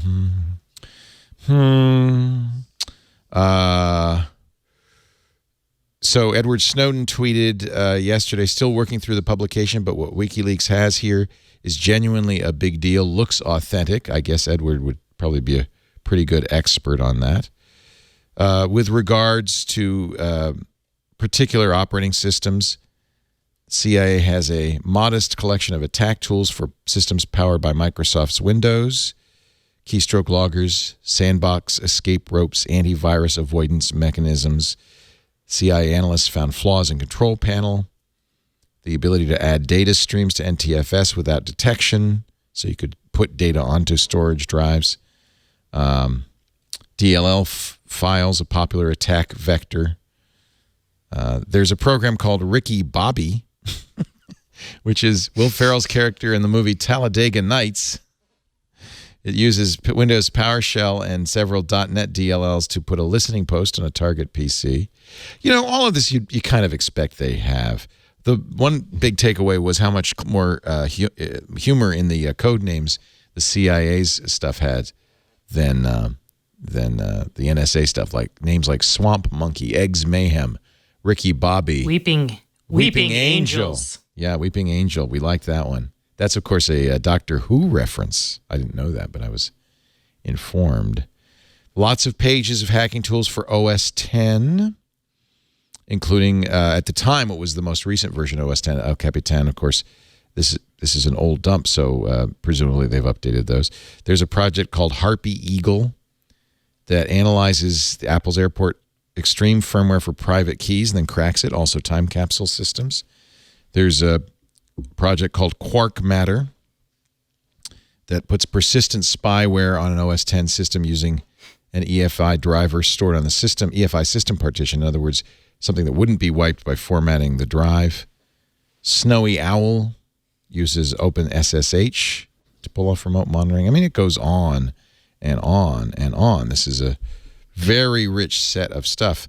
Now, Android, lots of exploits. Chronos, Creatine, Starmy, Snubble, Bowtie, Sucker Punch, and Roid Rage.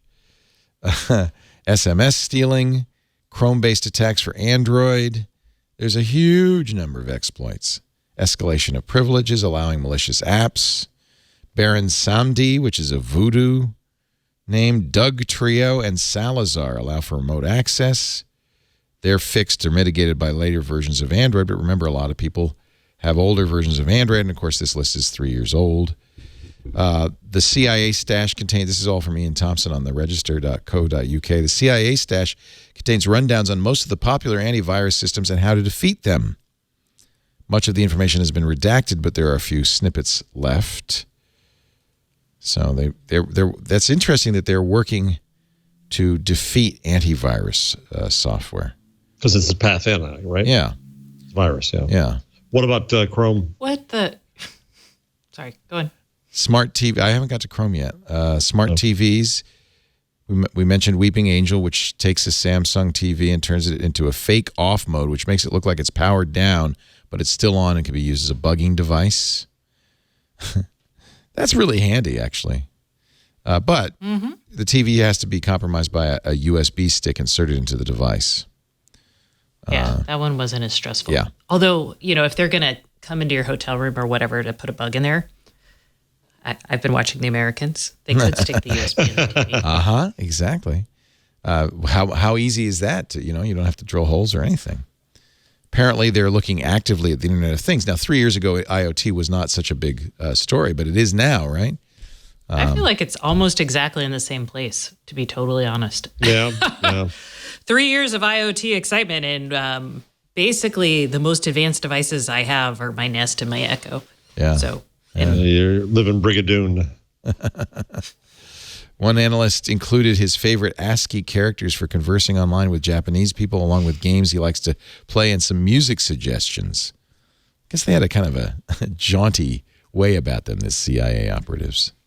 So Ian, we'll get Ian on soon because he's been, poor guy, he said he had a really rough night because he's been reading all 8,000 pages looking for the exploits. Jesus.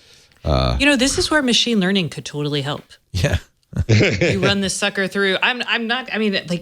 A way to be better at your job is to, Yeah. write a program that would be this way. You should probably learn how to. Well, you saw that article about journalists upset with, because you must have put that one in, right, Jeff? No, I didn't. No, it was already there.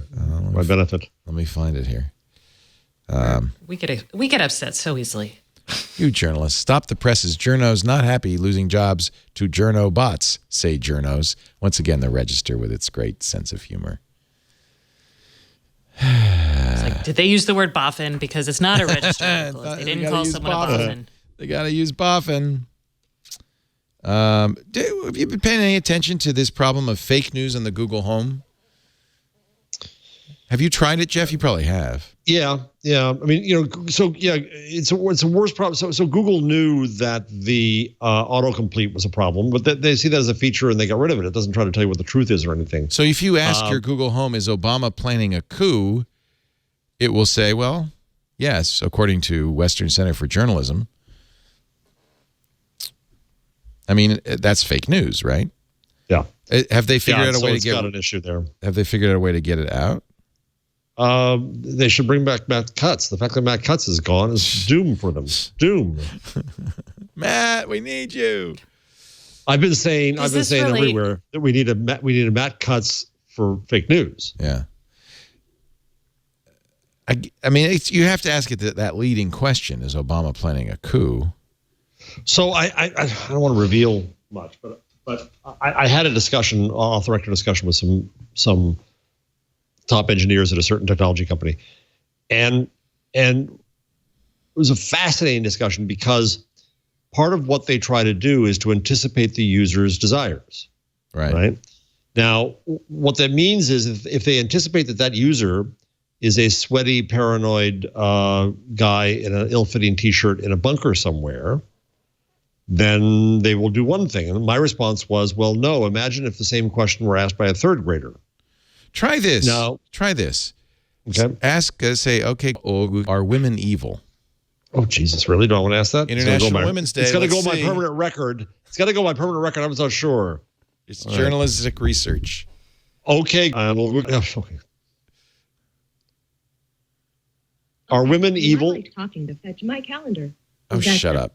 I hate these. No. Okay. Sorry. Do you want to give fetch my calendar a try? Okay. No. All right. You might like fetch my calendar. F you, Google. Do you want to talk to fetch my calendar? No. Okay. She's pissed. She is. She's giving me the silent treatment. It's Women's Day, What if Google Home has been. I don't want to fetch my freaking calendar. No. It's been glitchy. This may be an issue. Oh. It has been really glitchy for people who've been seen it, did a story on it, and actually it happened to me for like 2 days. Okay. Are women evil? I don't understand. Oh, they fixed it. They fixed it. Good. Yeah. So features like that are fixable and can be fixed.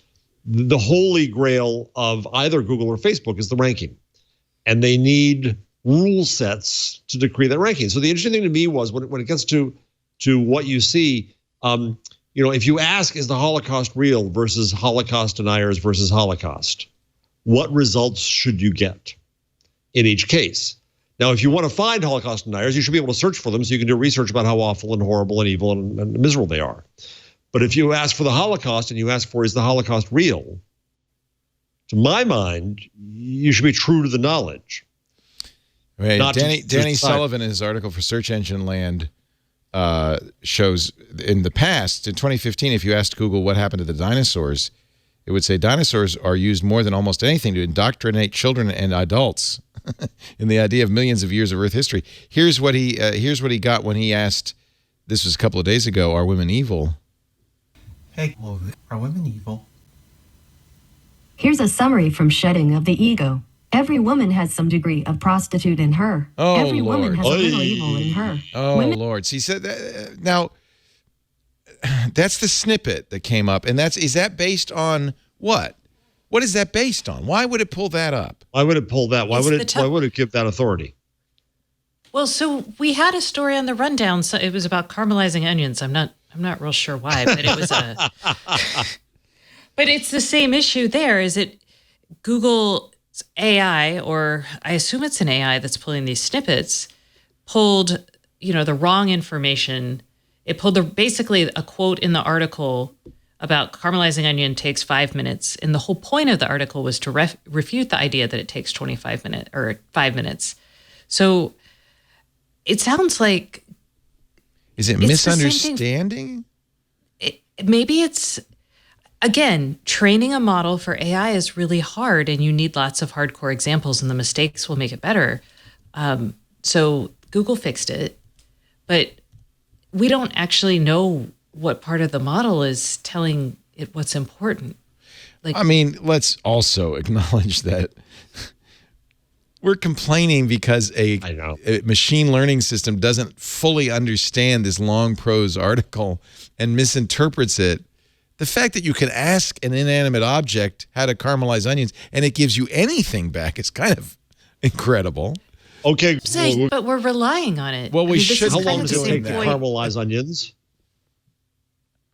According to Slate, blend in the salt and sugar, raise heat to moderately high, and let the onions brown, stirring frequently until they are a dark walnut color, 25 to 30 minutes. I love that. 10 minutes plus 25 to 30 minutes equals 35 to 40 minutes. So they fixed it. To read more, look for the link in your Google Home app. I love it that you can ask for recipes, but it doesn't turn off your brain if it says. But if you don't know how to caramelize onions, that's actually a really good use case because it's not like it's not like Holocaust. Is the Holocaust real? Sorry, I don't understand. Yeah. Okay. Is the Holocaust real? My apologies. I don't understand. Yeah, okay. Is climate change real? According to Wikipedia, global climate change and global warming are real and observable. It is highly likely that those human activities that have increased the concentration. See, wrong again. Have been largely responsible for the observed warming since 1950. This left-wing propaganda. What it does do that's really what it does do that's good is it says according to. Yeah. So it gives us a sense of the source, which is and it tries to give you the link in your. No, it didn't do that. Right. It said I could get the link from my home app. Huh. It lied my home app, not my AI. Okay, right, yeah. Right. All right. What else did I find? I found some other things. It's interesting that their solution to cutting the bad snippets out is just, I don't know what you're talking about. Yeah, exactly. Hey, that's actually a 5-year-old. A decent. I don't know what you're talking about. Well, if you go, so the famous case in The Guardian was autocomplete for Jews are. Right. But we've seen this for years. People, yeah. But you'd have to hand cultivate how many millions of results. Yeah. Well, and it changes all the time, doesn't it? Yeah. Yeah, so I've argued that part of what we need to do, and this is part of the fake news debate, one thing I want to see is that doing a better job of mapping manipulation, and that the platform should be better at understanding manipulation, not just in advertising and spam, but also in facts and news, and then acting differently upon that. So if you just took the data set of Wikipedia articles that have to shut down because they're too controversial, that means someone somewhere is creating probably fake controversy around this. And so they have to be careful how their algorithm, how their sensing rather, looks at the data coming in, because there's going to be some fake heat somewhere, and they're going to give you bad results. And they'll learn how to do this eventually. It's what they're going to need. Needs more effort. Right. I mean, so that's actually something that people are pretty good at, or maybe actually we're terrible at it. I don't know. That's hard for computers to do. Let me put it that way. I don't know. I love the caramelized onion story, because it's actually written by a guy who was pissed because he kept seeing recipes that said 5 to 10 minutes to caramelize onions, and it always took him half an hour to 45 minutes. And he thought he was doing something wrong, or he was a bad cook. So he wrote a big article on Slate and got the New York Times and others to fix their incorrect recipes. And then he says, but nevertheless, Google still gets it wrong. They fixed that since too. It's funny. Do not try to caramelize onion in 5 minutes, and and do not listen to Google. But apparently they've fixed it. It's pretty funny. It is. I mean, the only reason that article exists is because this guy, it's like a personal umbrage. Took umbrage. Which, by the way, is the same thing as shade. Okay, go ahead. Yes. Did you know about Steve Martin's comedy course? I did. I tweeted it. Oh, you did? Okay. Never mind. I was hoping that. What is the story with this company? It's a San Francisco company that got venture capital to do celebrity courses. Sounds a little bit like Trump U, but I think actually no, decent. but they're real courses, and they're not expensive. I thought if I'm going to learn comedy from Steve Martin, it's going to cost me a lot of money, or acting from Kevin Spacey, or singing from Christina Aguilera, but it's or tennis from Aaron Sorkin teaching screenwriting, Gordon Ramsay teaching. No, I'll skip that. Yeah, I wonder. I mean, it's pretty cool. So they're going to do a Steve Martin course, and it's not expensive. It's $90 for, I don't know, there's a number of courses. I think it's really cool. It is pretty cool. Yeah. So here's the Kevin Spacey acting, $90, 28 video lessons. I don't know how long they are. A 47-page workbook, and you get office hours. You can upload videos, and Kevin there's a will chance that Kevin will see your work. There's a chance. Yeah. Choosing a monologue. Working with text. This is great stuff. I mean, I spent hundreds and hundreds of dollars learning this stuff, in acting schools. And look where it got me. You went to acting schools? Yeah, you can tell how much I gained. Actually, I really kind of were like this, but I've playing the character on the I was going to say, maybe you don't really like us. You're just acting. I hate you guys. I hate my life, and I'm actually a tall, thin person, but I'm a brilliant actor. I love this idea. Yeah, I thought this was really cool. I made a little joke tweet. I said, I see that Steve Martin's going to be teaching Twitter on Masterclass. I hope he covers hashtags. And he responded, I know everything there is to know about hashtags, putting the hashtag at the end. This is awesome. Nice. Another 32 million Yahoo accounts breached. Who cares? More money away from deal. Marissa. The U.S. Department of Justice has declined to prosecute a child porn case because they don't want anybody to know how they cracked Tor. They have an exploit, apparently. So do we believe they did? That de-anonymizes Tor users. This is the Playpen case, but they don't want anybody to know how they did it. So they're asking, believe it or not, they're asking a federal court to dismiss its indictment in a case that involves the child porn site known as Playpen after the judge said the government had to disclose the technique they used to gather evidence.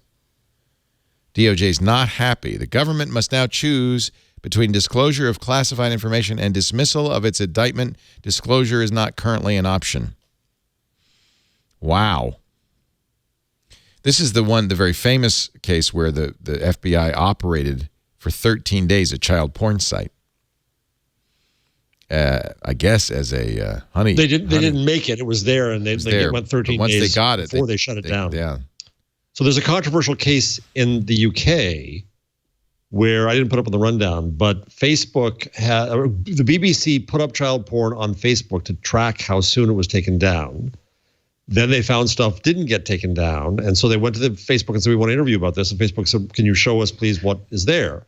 Facebook then reported those photos and thus the BBC to the authorities. Yeah. And journalists got a little shocked about this. But in this country, in America, if you just accidentally see child pornography and you do not report it, you are as liable as the pornographer, and you can go to friggin' jail.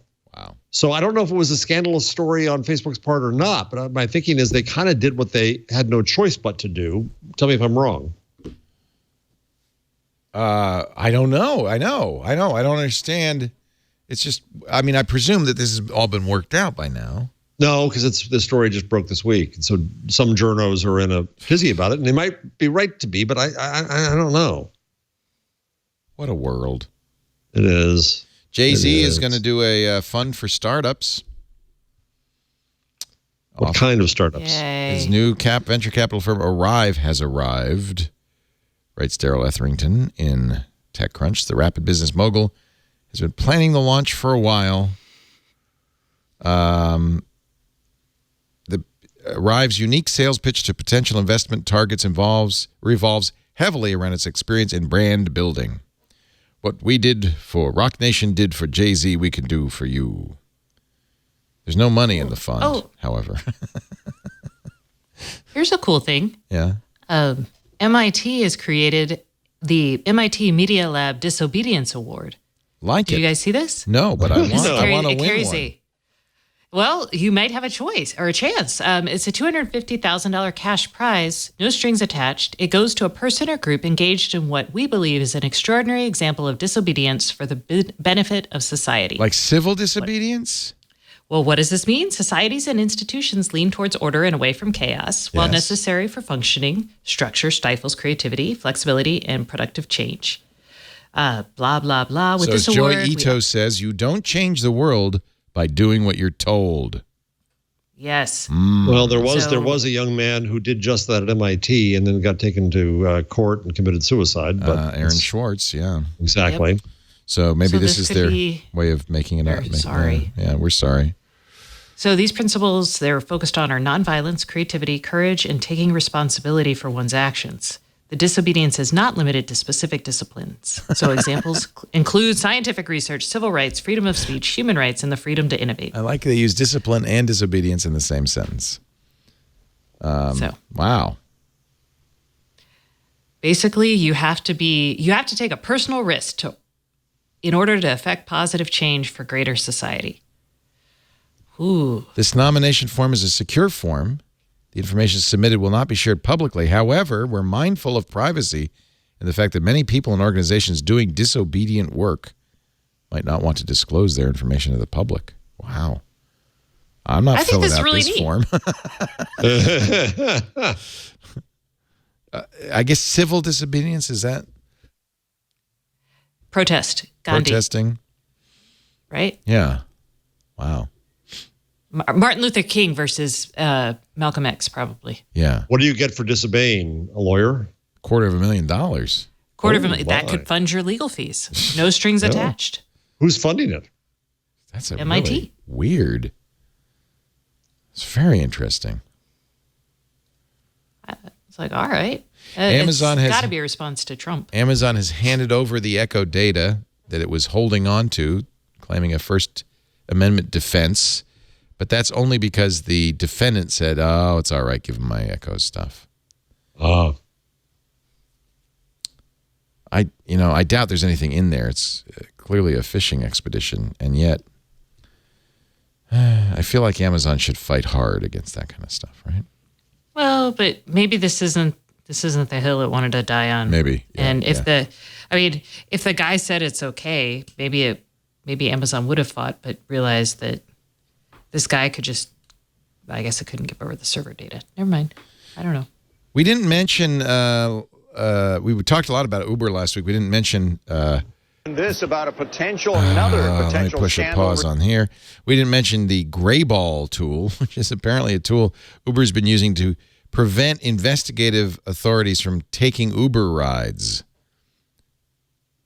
If you hail a ride from Uber and you're on the gray ball list, it's kind of like a black ball list, they'll avoid you. And the idea is that the regulatory code enforcement inspectors, people like that, try to hail Ubers to see if they're doing everything right, and they'll just ignore you. They'll just shine you on.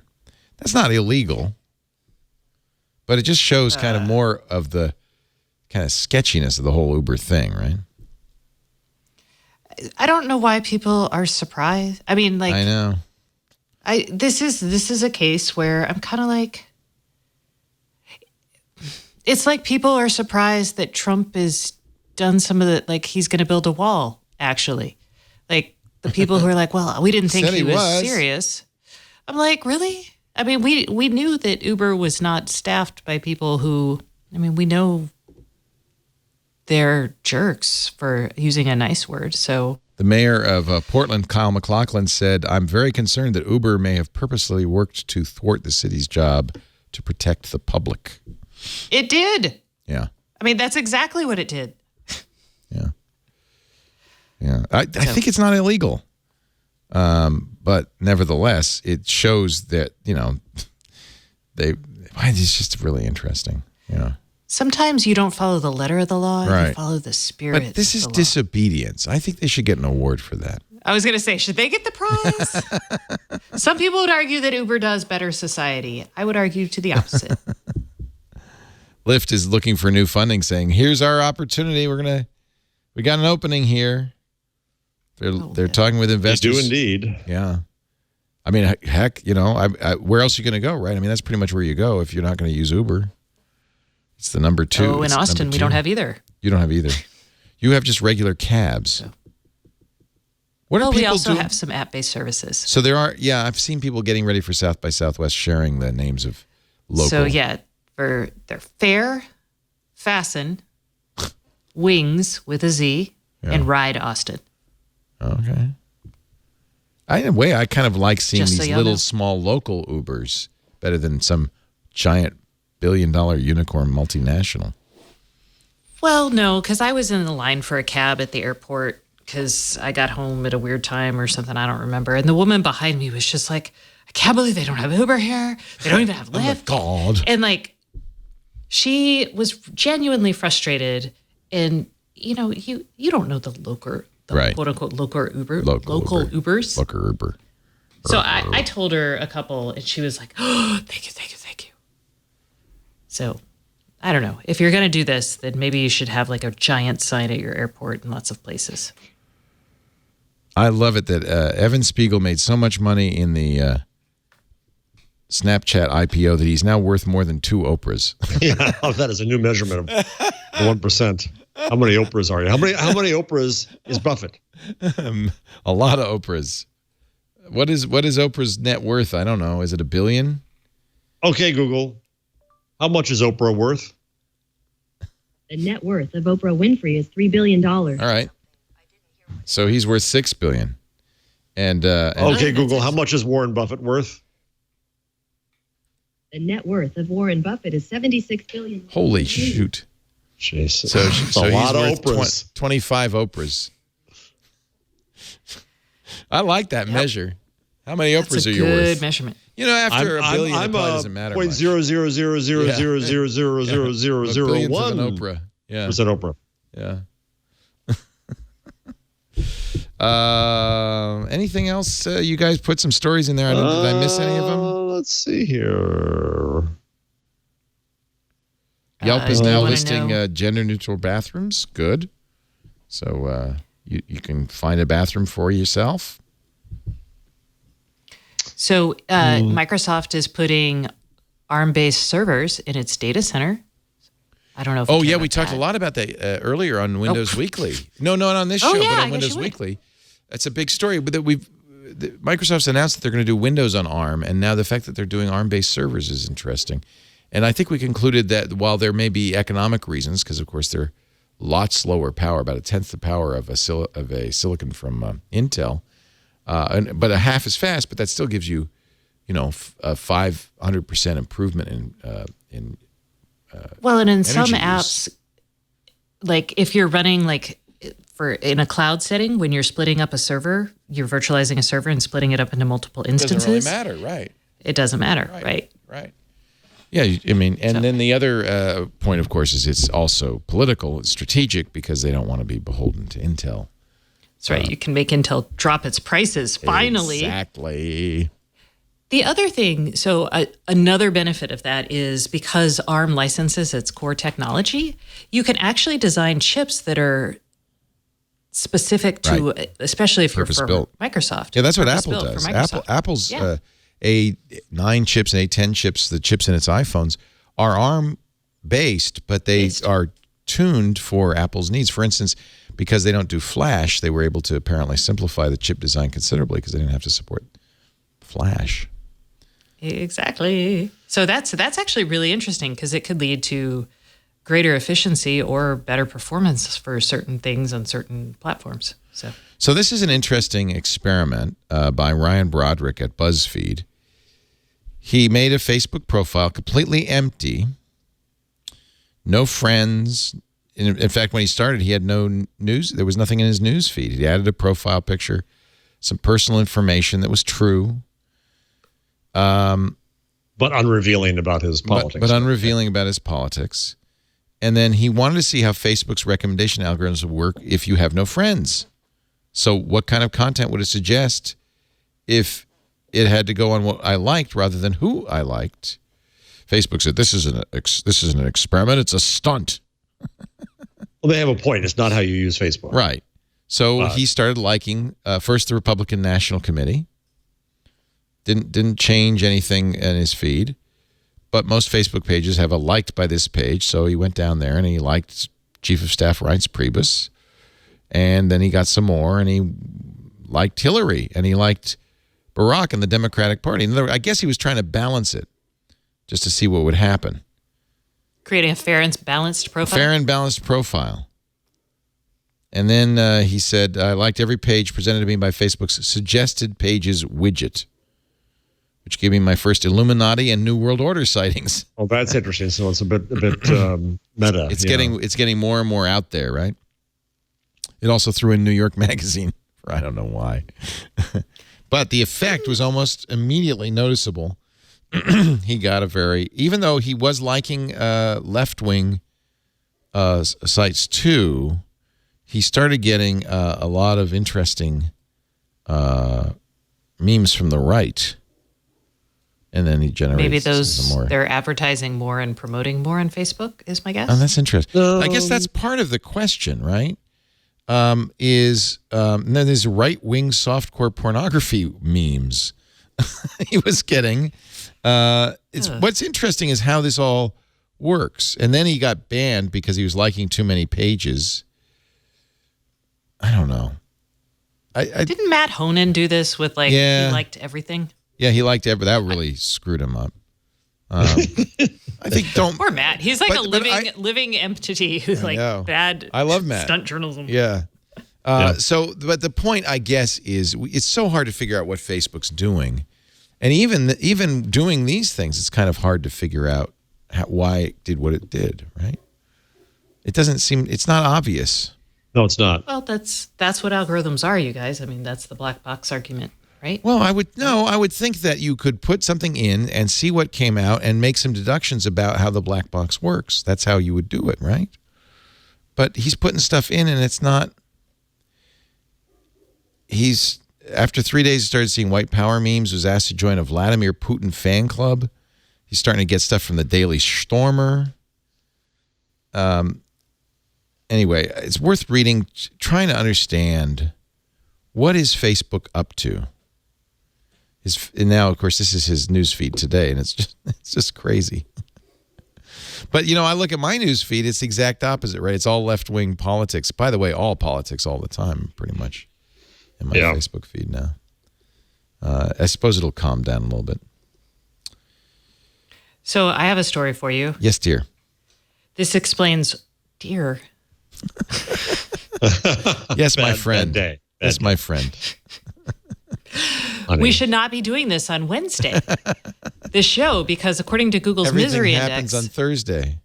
Well, I was going to say fatigue peaks on Wednesday. I know so that. We're just sitting here being fatigued. It's hump day. It's hump day. Man, I'm like, why am I so low energy today? Man, we could move this show. It's my Friday.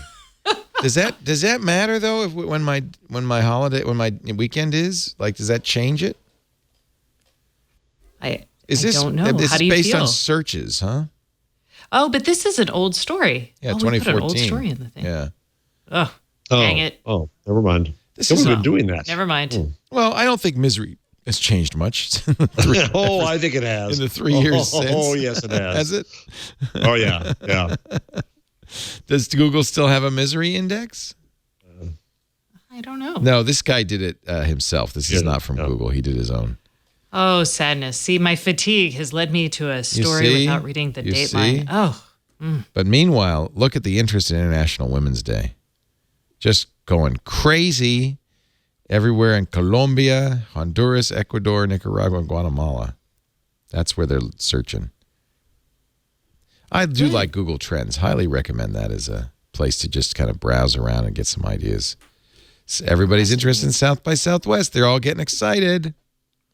I really haven't found a lot of people coming this year. I was asking about my... The Germans are coming? The German, honest to Yeah, God, they actually- they have a German house. There's just all my German friends, all of them go to South by Southwest. There is a big international thing. Oh, guys, I got my open hab. I'm going to tell you guys about it now, but I won't be able to show you anything for like a week or two. Okay. But I got my Pine 64 board for my open hab build. Oh, you've been talking about this for a while. That's exciting. It finally arrived. This is the only open home automation system out there. Competing with Yes. Zigbee and Z-Wave, stuff like that? Is that what open No, hab it doesn't does? compete with it. No, it competes with things like Smart Things or it's a hub. Wink. It's a hub. Yeah, because you can add like the equivalent of Pine 64 shields for Z-Wave and Got it. other radios. Cool. Cool. Yeah, I'm excited. I'll let y'all know. I can't wait. Soon Or her- prepare, or be like, learn how to mute me for those functions. Because Let's tell you what. Let's take a break. We'll get your picks of the week. We'll wrap this thing up. Jeff's number. But first, a word from my pick this week, Betterment. You've seen tech transform commerce, entertainment, ride sharing, home security. We talk about all of this stuff, but it can even help you invest better. Betterment is the largest independent automated investment service, and they've really transformed the industry. And you see the articles, by the way. It's so funny in Wall Street Journal and elsewhere about live advisors going, oh, no, here come the bots. But truthfully, it does a better job for you. You know, take some of the emotion out of investing. You're actually going to do it right. Smart technology. There are human advisors, so you can, ask questions and get optimal results at every level of investment. You'll get access to a team of certified financial professionals and licensed finance experts. They'll monitor your accounts. It's kind of the best of both worlds. Able to answer questions. You'll get planning calls and notifications throughout the year, but also, unlike a human, the automated investments can monitor your investment, rebalance it, keep an eye on things minute by minute, second by second. Their goal-based investing framework and advice algorithm will let you know if you're on track in just seconds. You can also add outside investments into Betterment, so you make sure you're fully balanced and you can see your total net worth in one place. Smart deposits let you automatically invest cash. The Retire Guide provides a consolidated view of your retirement, calculates your retirement gap. They do tax loss harvesting, so that helps you lower investment taxes and increase after-tax returns. This is what you've been looking for. You don't have to think about it, set it and forget it, but it gets the job done. And of course, there's no trade transaction or rebalancing fees. No minimum to sign up. And global diversification, smart rebalancing, and lower fees means you're going to get higher returns than a typical DIY investor. As with everything in life, investing does involve risk, but right now you can get 1 month managed free when you make an initial deposit of $10,000 or more. If you've been looking for somewhere to roll your IRA over into or somewhere to start building your financial future, betterment.com/twig. Betterment.com/twig. Betterment is investing made better. Now, Stacey, I don't want to put you on the hook, but if you've got something to share with us, now'd be a good time. got it. Okay. I have a thing. It is not connected, though. Doesn't have to be just saved anything. my- Could be a movie. Doesn't have to be anything. Could be anything. I really want to say Logan. Could be a No. cookie.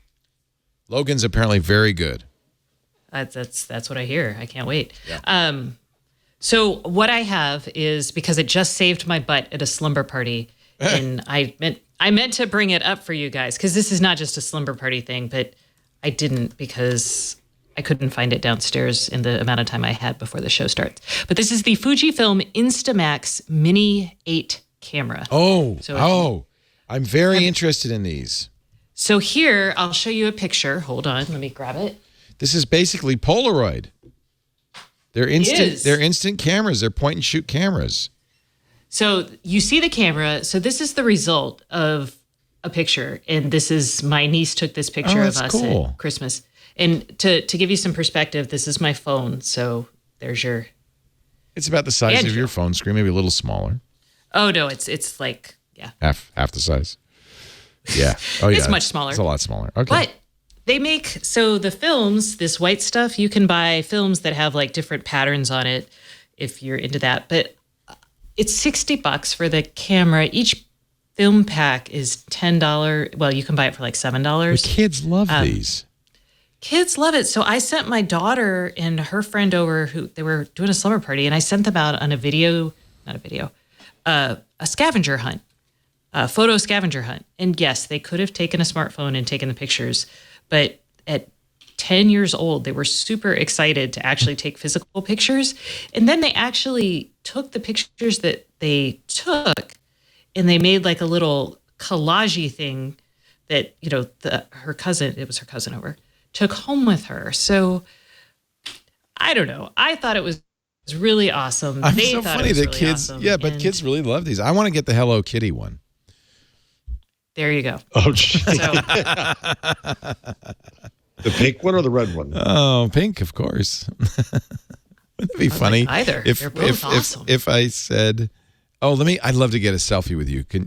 Would you like to?" And they pulled that out. So there's an accessory you can buy. It's called the selfie mirror, and you put it on there, and you can actually take a selfie with these. Oh, awesome! Awesome. Yeah, I don't know. They're fun. Yeah. And no, they're not hackable. And they're cheap. And I hear a lot of parents, they're getting these for their kids. It's so funny because it's so retro. Next, your kid will be wanting a dial phone. Exactly. Well, I'm sure it's coming. A fax machine. Well, now she understands the line in the I think it's the Black Eyed Peas song, that "Shake It Like a Polaroid Picture." Yeah. She's like, "Oh, I get it. I now understand. Shake it references. Like a Polaroid picture." Nice. Jeff, a number. So even though this is obvious, I liked it. Play Store, Google's Play Store, since this is This Week in Google, is 5 years old, March 6th, 2012. And the top sellers in that half decade, as the headline on The Verge said, it's exactly what you think it is, but what the heck? Let's see what it is. Number one selling installed game, Candy Crush Saga. Oh, that's sad.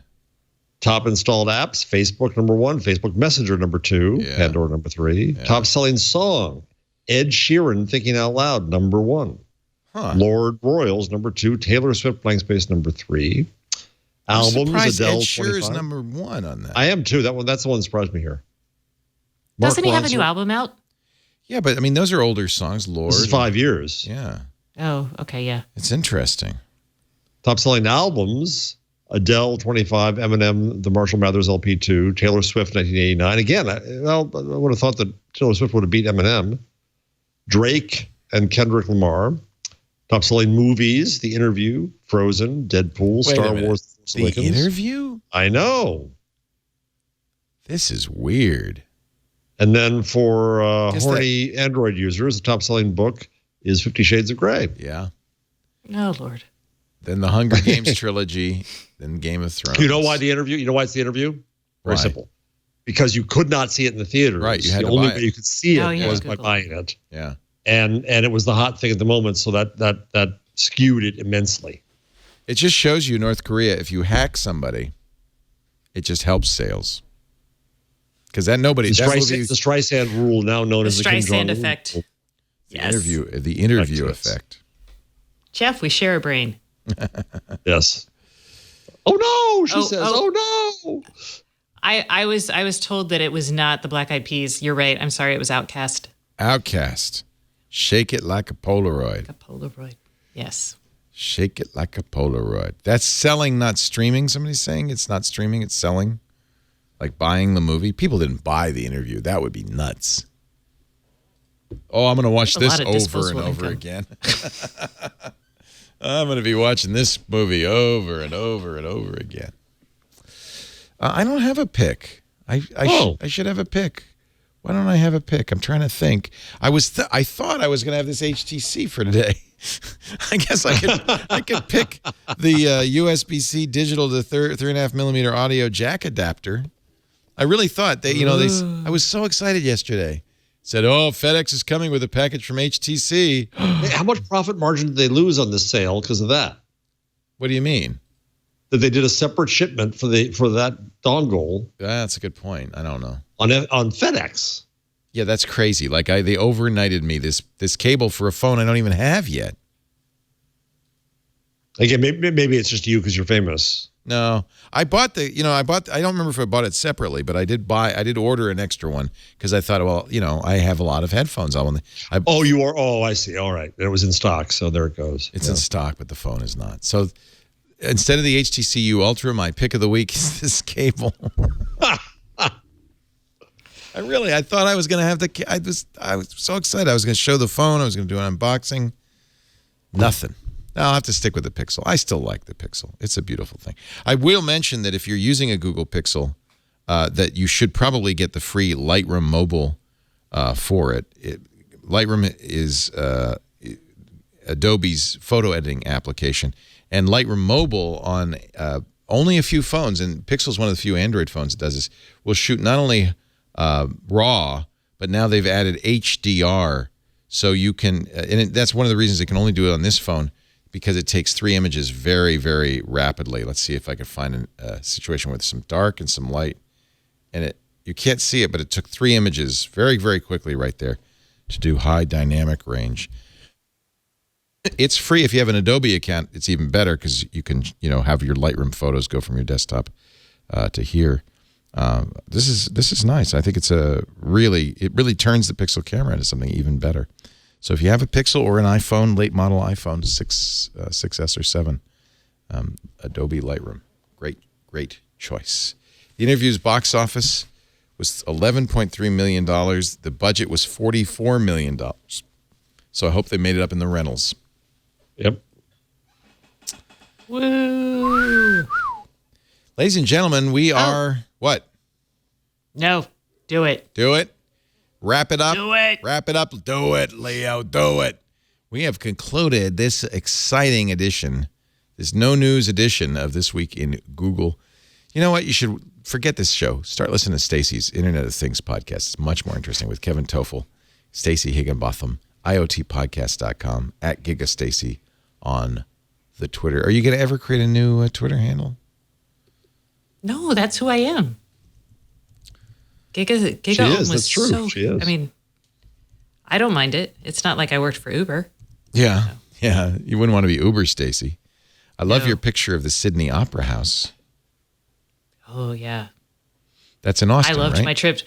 Yes. Thank you so much for being here, Stacey, even though you could have struck. I'm glad you didn't. I will donate my stipend though. So nice. I think that's really great. Power to the people. Power to the people. I'm a monthly. I'm a sustaining contributor to Planned Parenthood. Actually, give them $100 every month. I think that's a good thing to do. I do that for a number of. I like doing the sustaining thing.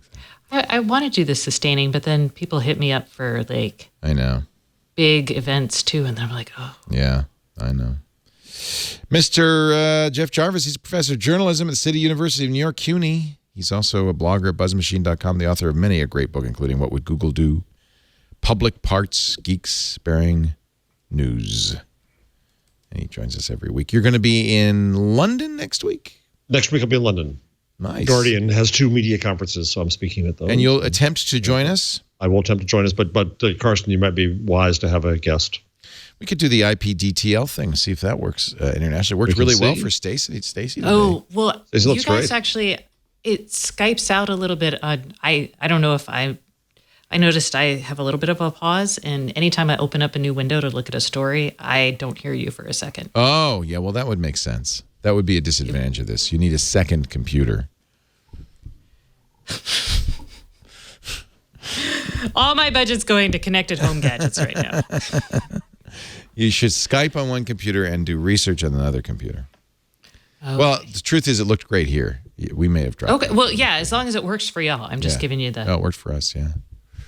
We'll try it with Jeff next week. Thank you, everybody. We do This Week in Google every Wednesday, usually 1:30. We start a little bit early, but about 1:30 p.m. Pacific, 4:30 Eastern Time, 21:30 UTC. If you want to join us, we'd love to have you. You can join us in studio. If you email tickets at twit.tv, we'll put a chair out for you. See us in the chat room, irc.twit.tv.